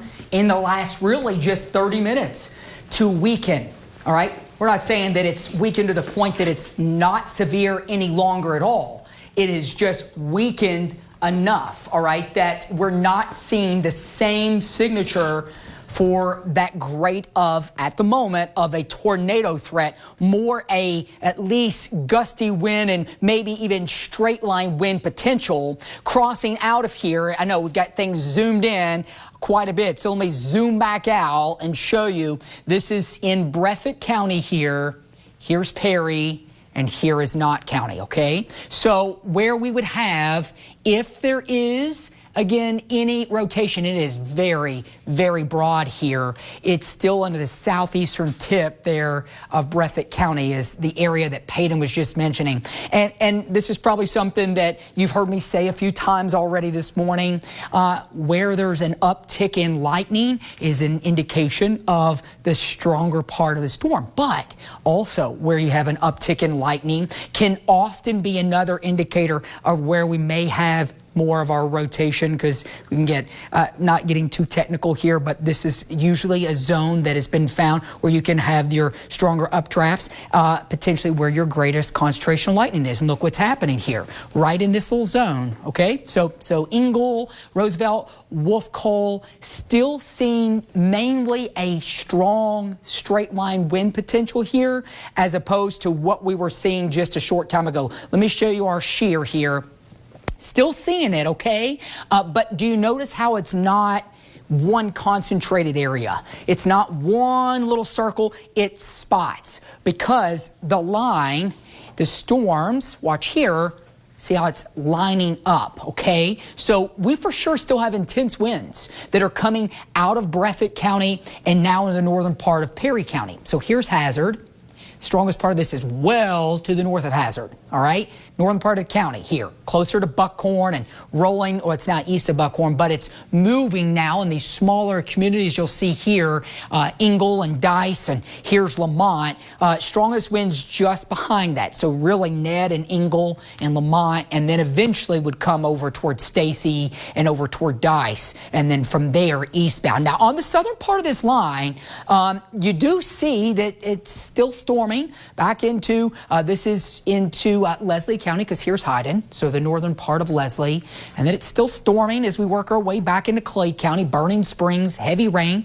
But we do have on the tail end of this another severe thunderstorm warning back to the west, and this is going to be coming out of Pulaski, southern Rockcastle, but more into Laurel County. Do you see that little hook again on the tail? We have to watch these on the bottom flank usually of your storm.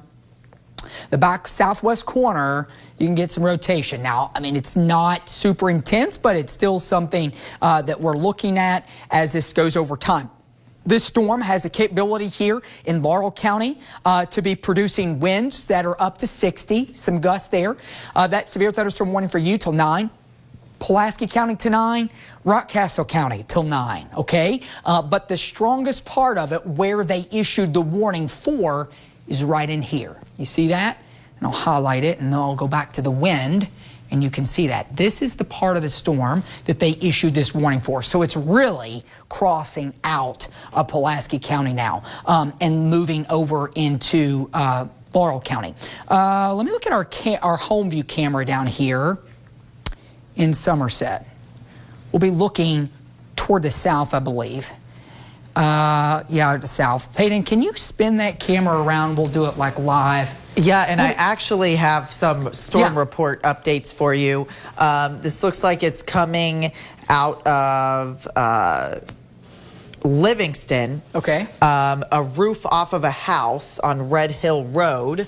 And apparently the emergency manager has been contacted about possible tornado damage. So we'll see if that's what it is. Obviously, we know straight line winds can do just as bad of damage as well. But there is, we are starting to get some of those reports in down in Livingston. Let me try to turn that camera for you really quickly. So what we're looking at here right now is from Lake Cumberland Regional Hospital. Even though the storms are just north in the northern part of Pulaski County, we'll be able to see a little bit more clear. See how things are brighter there? That's because we're looking away from the storm. All right, now we're looking into the storm here to the north. This is to the north, and this is the storm that's going through northern Pulaski and now is crossing over into Laurel County. Looking closely there, you can see what looks like a bit of a leading edge of this line of storms. Likely what we would say is more of a squall line on the leading edge of this, but you also see what looks like a little bit of lowering. It's kind of hard to tell there because it's a little ragged, but it also could be what we call scud clouds on the southern flank of this, okay? I want to go back to the radar. Thank you, Peyton, for moving that, because I want to show this is where what we're looking at on the radar view, okay? This is going to be taking us back to the normal view. Let me exit out of that. This will take us back to the radar, to the home screen. All right, this is what we were looking at. See here? Our camera is here in Somerset, and we were looking toward this storm that's crossing out of Pulaski County and into Laurel County right now. I want to look back at the winds here. Bear with me as I get my bearings again on Storm Track tool. All right, so let's look at the wind inside there. All right, here we go. Right here, we have some broad rotation right there on the county line. And I think this is what we were just looking at. What looked like a bit of a lowering in the distance, but it was still ragged because we were getting so far away from our camera. But they still have that warning, obviously, that has been kind of trimmed back. They've just updated that severe thunderstorm warning till 9:15 for Laurel County. So severe thunderstorm here, moving into the western part of Laurel County, right along Highway 80 here, or Howard Rogers Parkway, Cumberland Parkway here, Howard Rogers Parkway east of London. All right, so this is going to be toward Bernstadt. All right, and back off to the west where we have the strongest portion of that storm. So again, that's one part of the storm, and then the other one that we've been tracking all morning is this part of the storm here, this part of the line that has been really intense for most of the morning, and this is up into now going out of Breathitt County. We'll go back to the radar view, and it's into, this is Perry, and this is Knott County here. So Jackson, it's clear. Remember, the strongest part of this whole line has always been staying south of Jackson. The strongest part of this storm is now in Perry County here, north of Hazard too. Here's Hazard, here's downtown Hazard, and it's north of that. All right, so Clemens, there's Dice. This is where we have greater concentration of lightning too, Clemens. So heavy rain. Winds could be gusting up to 60, 70 miles an hour, coming through likely closer to 60 because it's gotten a little weaker, but this is where we have our strongest winds. And yes, there could still be a spin-up tornado.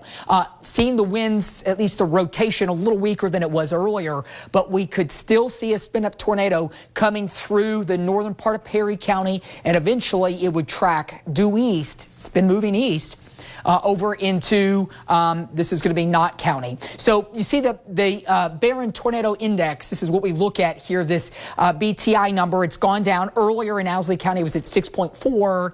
That's basically on a scale from 0 to 10.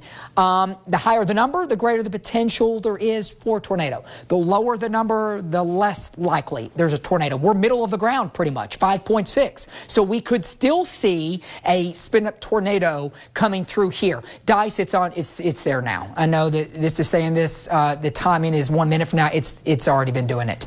All right, it's already been raining. It's already been windy. Dwarf at 9. Down toward Hard-Burley, 902, Bearville at 904, Cary at 906. All right, so this is where we have the most intense part of the storm right now in Perry County, and it's moving due east here, okay? I want to show you a couple of other features. I want to look back at this debris detector. Not seeing really much in that same zone. If we look to try to match up, still seeing some of the reds. Again, radar is up here in Breathitt County behind our banner. So the warmer colors, the reds, are winds that are moving away from the radar, and the greens, lighter colors, are towards. So in this instance, the radar's up here. So the greens, the cooler shades, are going toward the radar, and the warmer shades of colors that are next to each other are going away. So opposite moving winds next to each other. Still not tight like it was, okay? Nothing like it was, which is why I've said that we've seen more of a transition over to straight line winds, but still could be doing some damage. And Peyton got that report earlier. Peyton, do you know what county that was in, that you had that damage report earlier? Say that one more time. Do you know what county that was that you It got was that? Rockcastle County. Yeah, Livingston, right? Yes, and Okay. we're trying to get a crew heading that way. Okay. So hopefully we'll be able to get some information. That's what I was just speaking with our producers about. Okay. But that's the most significant report I've seen so far this morning. So, Okay, that's good. But apparently a roof completely ripped off a home there. So In Rockcastle County. Well, yeah, you know what? in Livingston. As we go back, and you know what? We called that out earlier as it was, here's Rockcastle, look right here. Here's a report. This was Robinette, Kentucky. Let's see, it's Torpas report of a roof on a house on Red Hill Road in Livingston, Kentucky. Individual, I'm reading it, it's very tiny text here, so that's why I'm squinting to this TV. Individual contacted the county emergency manager about a possible tornado. Time estimated via radar, 7:48 this morning. We were telling you into Rockcastle County earlier, there was, yes, the potential for a tornado. We've been watching this. Let me show it to you. Watch this. This is a 1 hour stretch. Look at this, Peyton, as we go back over time, just showing our viewers how that, look at that, lining up exactly where that damage report was. There's Janetta near the Livingston area, Cooksburg. We were calling all of these out. Right through here is where that roof damage was. And if you keep tracking that, look what happened. We went to the Loam community. We went to Dango. We went over into Jackson County here. And this here was Hurley. And then it went over toward Atkinstown. And then it kept working its way east toward, as we mentioned earlier, Island City. And then after Island City, to our current standpoint, it has not been as intense. Yes, these are some additional storms out ahead of this, but if I go to the current rotation product right now, a whole lot less, okay? Yep, still some strong storms here. Could still have some rotation on the front edge of this, but I think by looking at the data, I think this is more of a straight line wind event right now, crossing out. Here's Perry County, here's Hazard. Right along this entire line here, you see how we have less reds showing up? So that's less of winds going in an opposite direction next to each other. It's more uniform. That would be more of a straight line wind event. But again, as Peyton mentioned earlier, and I've been mentioning, still can get some damage. I mean, you can get trees down, you can get barns, roofs, or homes that get damaged from winds that are 60 plus miles per hour. So that's why they've continued this warning and will. So Hyman, Pippa Passes, This is coming your way. Even still some strong winds going through Hazard at the moment. So kind of getting to more of our point here where we're going more linear and along the line. But look at this. Anytime you see this little signature on the radar, this bit of a notch that's showing up back off to the west here, and this is the storm we were looking at from our home view a little bit earlier coming through London. See, there's a little bit of an inflow here. It's how it looks. If we look at the wind, it's kind of matching up at that same area. So right in this zone, there could definitely be for sure some straight line winds, maybe 50, 60 miles an hour, which is why we still have that warning for Laurel County till 9:15. All right, Peyton, what I'm going to do real quick here is I'm going to reset this just on a whole view. If I can get the thing to go back. There we go. This is the whole view for everybody because we haven't done this in a long time. And a lot of people here to the north are like, well, what's happening here and what's about to come to my home?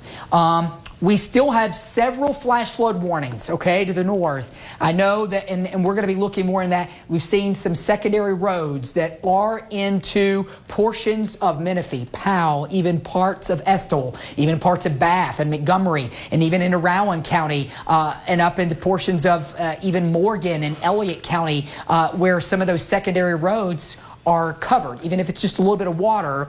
I heard from my uncle earlier. He lives here just east and outside of Georgetown, and he has a little stream, a little creek that runs through their property, and he said he's never seen the water that high. And it's small creek, small stream creek, but it's out of its banks, okay? So we have had torrential rain, but as of late, we've had a whole lot of rain. So as that quick reset here, storms to the south, none to the north. Lexington, Frankfort, Georgetown, Danville, Richmond, Mount Sterling, Paris, Carlisle, Flemingsburg, all of these areas, severe threat, done, over, clear. No rain right now at all up here. Good. We don't want any more. We need a break from it. We need flooding. We need waters to go down, okay? Where the storms are now from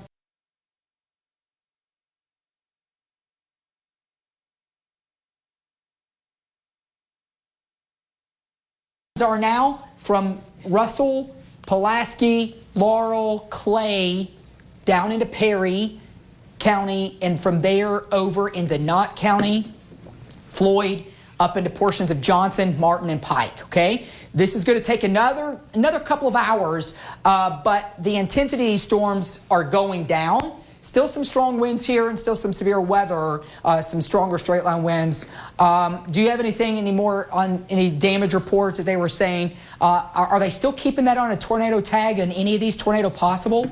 That's what I've seen so far. Let's see. The latest one still has tornado possible on it, and then the wind threat up to 60 miles per hour, Justin, and then also the chance for some small hail, so not really significant. They have trimmed back those severe thunderstorm warnings, so that just appeared just now. I want to show you here too. Look at all of this lightning in northern portions of Perry and into Knott County. And while lightning doesn't necessarily make a storm severe, it oftentimes indicates how strong the storm is. So it's one of the things we look at as we're forecasting. And it is just a light show in portions of Perry back into Knott County. If you're around Hindman, just north of Hazard, you're probably hearing a lot of thunder and things as well out there. So that's an indication that this is still a pretty strong storm out in portions of eastern Kentucky. Of course, we're still watching this one down towards London as well, regardless of if there's a tornado or not, which at this point we don't seem to think there is, but there's still the threat for damaging winds and very heavy rainfall. Not as much lightning with this, so maybe we're seeing some signs of weakening, which is some good news with this storm here. Want to go ahead and take a look at some of the velocity. And again, if there is any rotation, it's very broad and just to the west of London where those reds and greens come together. So even though we don't think there is necessarily a tornado here, if this couplet tightens up at all, that's definitely still a possibility. So we'll continue to watch that as the morning goes on. But if you're along Hal Rogers Parkway from just to the west of London and then along Hal Rogers Parkway and points eastward, you still want to be prepared for a storm that could cause some damage out there. We'll slide a little further to the north and show show you what we're seeing with that storm in portions of Perry and Knott County. And the good news with this one is not seeing any rotation on radar. However, we're still seeing the threat for some damaging winds, especially Hindman back towards Pipapassis. If you're down towards Vico, Hazard, still windy, but the strongest winds look to be out ahead of where you are at this point. So still watching that up in those areas right now as well. We'll take a wider view of everything going on, and those are the only severe warnings we have at this point. The one for portions of Laurel County and then also Knott and Perry counties at this point. So we'll see if they keep this going. Again, the only rotation I was seeing at all, Justin, was just to the west of London, but even that was very broad in nature. But they are continuing that tornado possible tag on it, so we'll see what they decide to do with that. Latest scan, I want to see if I can go back really quickly here, because the latest scan on that, we'll see if that rotation looks any more impressive. It still looks fairly broad. It's not as tight as what some of the couplets we were seeing earlier, but we'll continue to watch that, Justin, just to the west of London there. Any updates from you? Looking here still at scouring social media here, because viewers often send pictures and whatnot. I want to look at our camera, our home view camera again.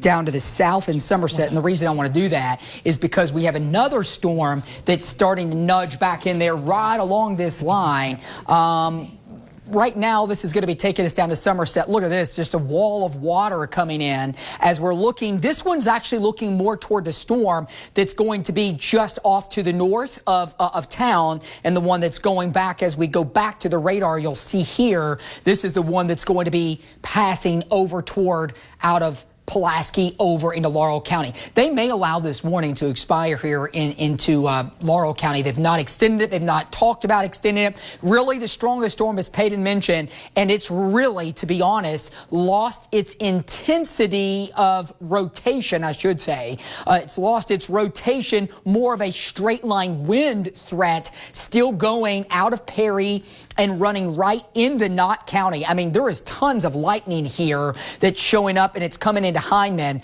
Heavy rain, frequent flashes of lightning, and even though, as Peyton mentioned earlier, that lightning does not technically, in the definition, make a thunderstorm severe, you need either winds 58 miles an hour or stronger, or hail to the size of quarters, which is an inch, roughly an inch in diameter. Either of those categorize a storm as severe. Now, more lightning does indicate that a storm is intense, that's for sure, but by itself doesn't make a storm severe. This uptick, though, does show, if we look at the wind here, still inside the storm, out of looking out of Jackson, we'll look into the storm that's just south of there. Still really intense.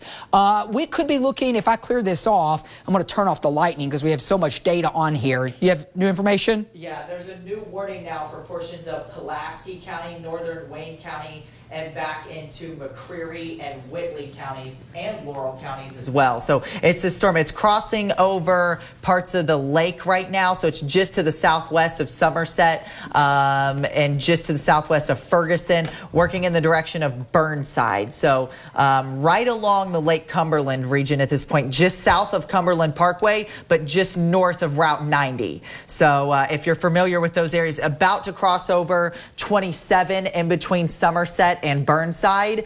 So if you're in central to southern portions of Pulaski County, be on the lookout for this one. That goes until 9:45. I am trying to look and see if the Weather Service, sorry, I'm stepping out of frame here, trying to look and see if the Weather Service has put a tornado possible tag on this one, Justin. Not sure yet. I'm trying to pull it up. If there is any rotation with this, though, it would be right in here. But it's still, again, it's still pretty broad. It's not that significant at this point. So we'll continue to watch that, but just wanted to get that out there for our viewers. I'm also going to try to turn our Somerset camera and see if we can get a view on this one right now, Justin. Okay, I was looking at that too. I'm trying to look at our vantage point here toward that storm, looking more to the south and southwest of town. This is one storm here. Let me step off and put my phone down here. tracking several warnings. Looks like here they're not extending the warning out of London yet, but the reason they're staying with the warning of the storm that's up here in Knott County, that storm still has some of the most intense winds, at least straight line winds. Again, that in itself can still do some damage here. Some gusts there that have been close to 60 or closer a little bit earlier, not seeing it at least as intense right now. Looking for any rotation, not finding nearly as much as what we had earlier. I can pixel query this and just kind of give you a little indication of, again, 42 mile per hour potential wind gusts out of this, 42. So that would be a little weaker than at least severe thunderstorm criteria. But again, that's the radar detecting that. We could still get some stronger wind gusts closer to the surface out of that storm.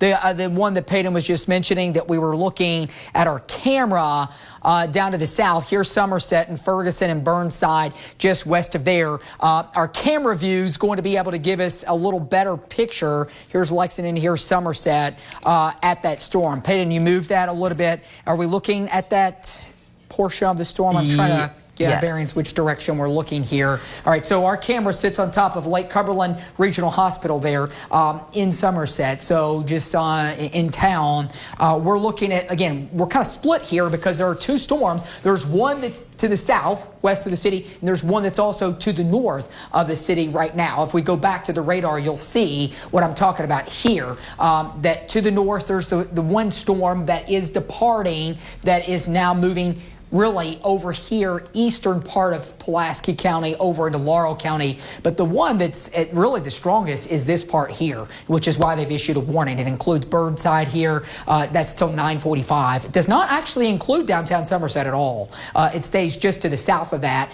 Southern part of Pulaski County, we could be looking at winds on the order of there that may be gusting up of 60. They're still putting a tornado possible on that. There is broad rotation here on the back edge of this storm that is still rolling its way off to the east. And the leading edge of this, Peyton, did they say what the forward movement of that storm is?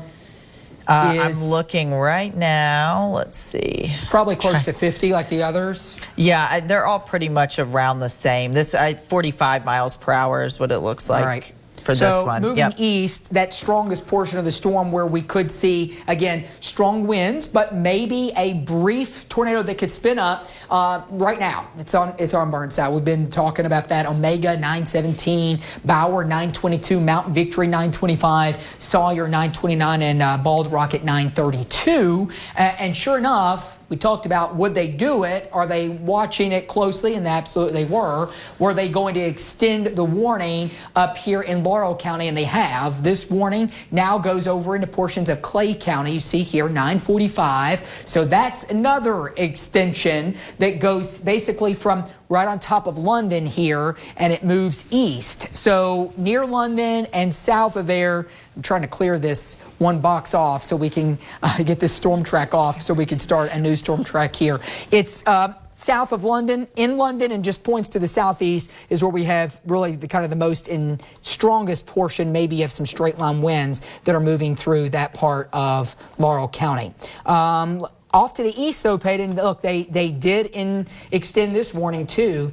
And this is part for the entire part of the storm that we've been watching that's going through Knott County right now with some gusts that I mentioned a little bit earlier that are running at about 50 to 60 miles an hour, likely could even gust over 60. It's on top of Hyman. It's going toward Pippa Passes. And then from there, it'll be going outside of our viewing area. It'll be going over into Pike County and into Letcher County. So once it clears out of Hyman, this part of the storm is outside of our viewing area, but we can put a track on the front edge of this whole line. It too is moving east. This isn't going to let me, I'm not far enough zoomed out to be able to stretch this out about 50 miles an hour. That's going to be putting that toward Defiance. Can move that into your screen. Looks like it was on Defiance now, over toward Buckingham 914, Kodak at 915, and Burton at 9:16. So that's the warning that's going through Knott County and over. Eventually will go into Pike County down the line. I mean, this whole line has just been showing signs all morning that yes, it was getting stronger, but some other portions of the line have gotten weaker. But good news across central Kentucky and points north. Once this clears your area to the south, you're done. And it looks like that's going to be happening. Let me take you out the next 2 hours. Watch this. Future radar takes the current product, watch it move east. I'll hit play. This is a great product that we have here. Moves east. So 2 hours from now, the back edge of this cluster of storms that's near Burnside moves east and should be out of our viewing area or very close to it by about 11 o'clock fully. Now behind that, we have the chance to bring back in some more showers a little bit later on today. But as it stands right now, that's what we have ongoing. Thankfully, though, this will be ending, and this is not going to be an all-day event, Peyton. Not at all. Yeah, much that's better some good weather news. later. Yeah, that's some good news for sure. Looking at just all three warnings we have going here, or actually more than that, but for the three storms that are warned at this point. Still watching the one down towards Lake Cumberland, just south of Somerset, working through Burnside right now as we speak. We still have this stronger one that is now working out of Laurel County. It's still raining heavily in portions of Laurel County, but the strongest portion moving out of Laurel County and eventually over into portions of Clay County. And then as Justin was mentioning, Knott County back over into Pike and Letcher counties, that storm. So it's moving out of the viewing area right now as we speak. But the one over in Knott County near Hindman at this point is the one that still has a lot of that lightning. We were talking about earlier how lightning oftentimes can signify how intense the storm is. So Hindman, Pippapassis, if you're over towards Wheelwright, and then eventually into portions of Letcher and southern Pike counties. Just be on the lookout as this is working off to the east. But again, it's starting to work out of the viewing area. We still have the one working into portions of Laurel and Clay County. Heavy rainfall regardless. Gusty winds definitely likely with this. I'll go ahead and turn on the velocity on this one. Good news is not seeing any tight rotation or anything like that at this point with the latest scan. So that's some good news. We now have a flash flood warning over those same areas that just popped up. So if you're in portions of Clay County back into northern Laurel County, this does include London, Manchester, and Burning Springs now under a flash flood warning. So watching for, we've been saying that all of these storms have the potential for torrential rainfall and the potential for some flooding. I'm going to leave the velocity on. If there's any more significant rotation, and again, it's not very significant, but if there is any that we're watching closely, it's right over Burnside right now where these reds and greens come together. That's why the Weather Service has been putting a tornado possible tag on these storms and with these severe thunderstorm warnings, because even though there's not significant rotation we're seeing right now, there's the possibility that if this red and green couplet here tightens up, that's right over Burnside at this point, there could be a quick spin up tornado. So again, that's right in here. So if you're in the Burnside area, I would go ahead and get into your safe spot just to be safe, just because you never know when this could tighten up very quickly and be a quick spin up tornado, regardless dealing with damaging winds and very heavy rainfall. So keep that in mind. And again, we have the flash flood warning in effect as well. So just a lot going on across the area. These flash flood warnings are mainly impacting those smaller creeks and streams. We've seen that throughout the morning because we still have those flash flood warnings in effect for northeastern parts of Kentucky, including Sandy Hook, West Liberty, Moorhead, Mount Sterling, and Stanton. And that's from a few hours ago. So those are still in effect for those areas from those smaller creeks and streams, just the water coming out of the banks in those areas. So that's definitely still a possibility as the morning goes on. The most intense wind we're seeing, though, still looks to be in portions of Knott County, now about to cross over into Letcher County. So that's why they've extended that warning. So about to exit our viewing area, but still continuing to watch a dangerous two dangerous storms now in portions of Clay and Laurel counties, and then also back into, it's mainly in southern Pulaski County at this point, but eventually working into southern Laurel counties and northern parts of Whitley County. So that goes until 9:45, Justin. Have you seen any updated reports from the Weather Service? Been trying to keep an eye on that. I know we had the one in Rockcastle County earlier.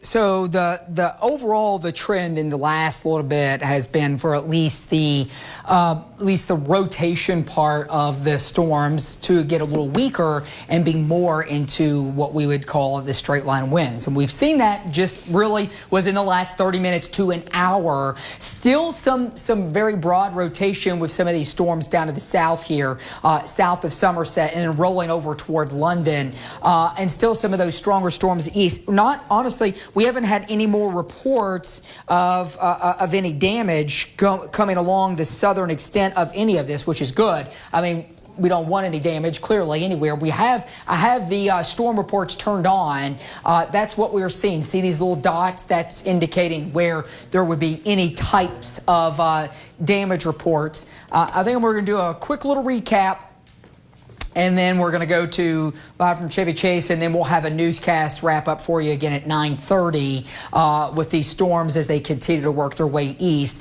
The ones off to the east, as Peyton mentioned a moment ago, coming out of Hyman right now. Still severe here, but that's going to be crossing. It's about to cross out of our viewing area. Letcher County, Pike County, even southern Floyd County starts to move outside of our viewing area. We have the potential with this to produce still some straight line winds, maybe gusts up to 60 for sure, heavy rain. There's a new track. We'll just do that since we're talking about it. Kite now will right, so you're getting over here into southern parts of. That's going to be over right on the tip of southern tip of Floyd County here. And then you get over to Elwood and you're getting over eventually here into Pike County. That's going to be Wheelwright Junction 925 and Weeksbury at 926. So we'll clear that one off. That one's moving out. That one, yes, still is severe. But winds on that storm still packing a punch. Back to the west, still some just rain and storms in Hazard and in Hyden right now. But that is not a severe storm. Actually, not even a ton of lightning with that left. We still have the severe thunderstorm going for portions of Laurel County, but really the strongest part now is in Clay. That's to 945. And then the last and final one is down here toward Burnside, and still here 945 expiration on a severe thunderstorm. If you look inside of it, there still is some very broad rotation. Winds inside of that, we can pixel that. They're running on the order. This is only showing, let me switch products, different wind product, and that'll give us a little bit better indication. Very weak. Okay, so things are getting a little weaker. Still some strong storms and a few severe thunderstorm warnings that will continue to track throughout the morning. Again, a full update coming for you on the storms again at 9:30. So that's about 10 minutes from now. But now, right over to Live from Chevy Chase. From Fox 56 Studios with Tam and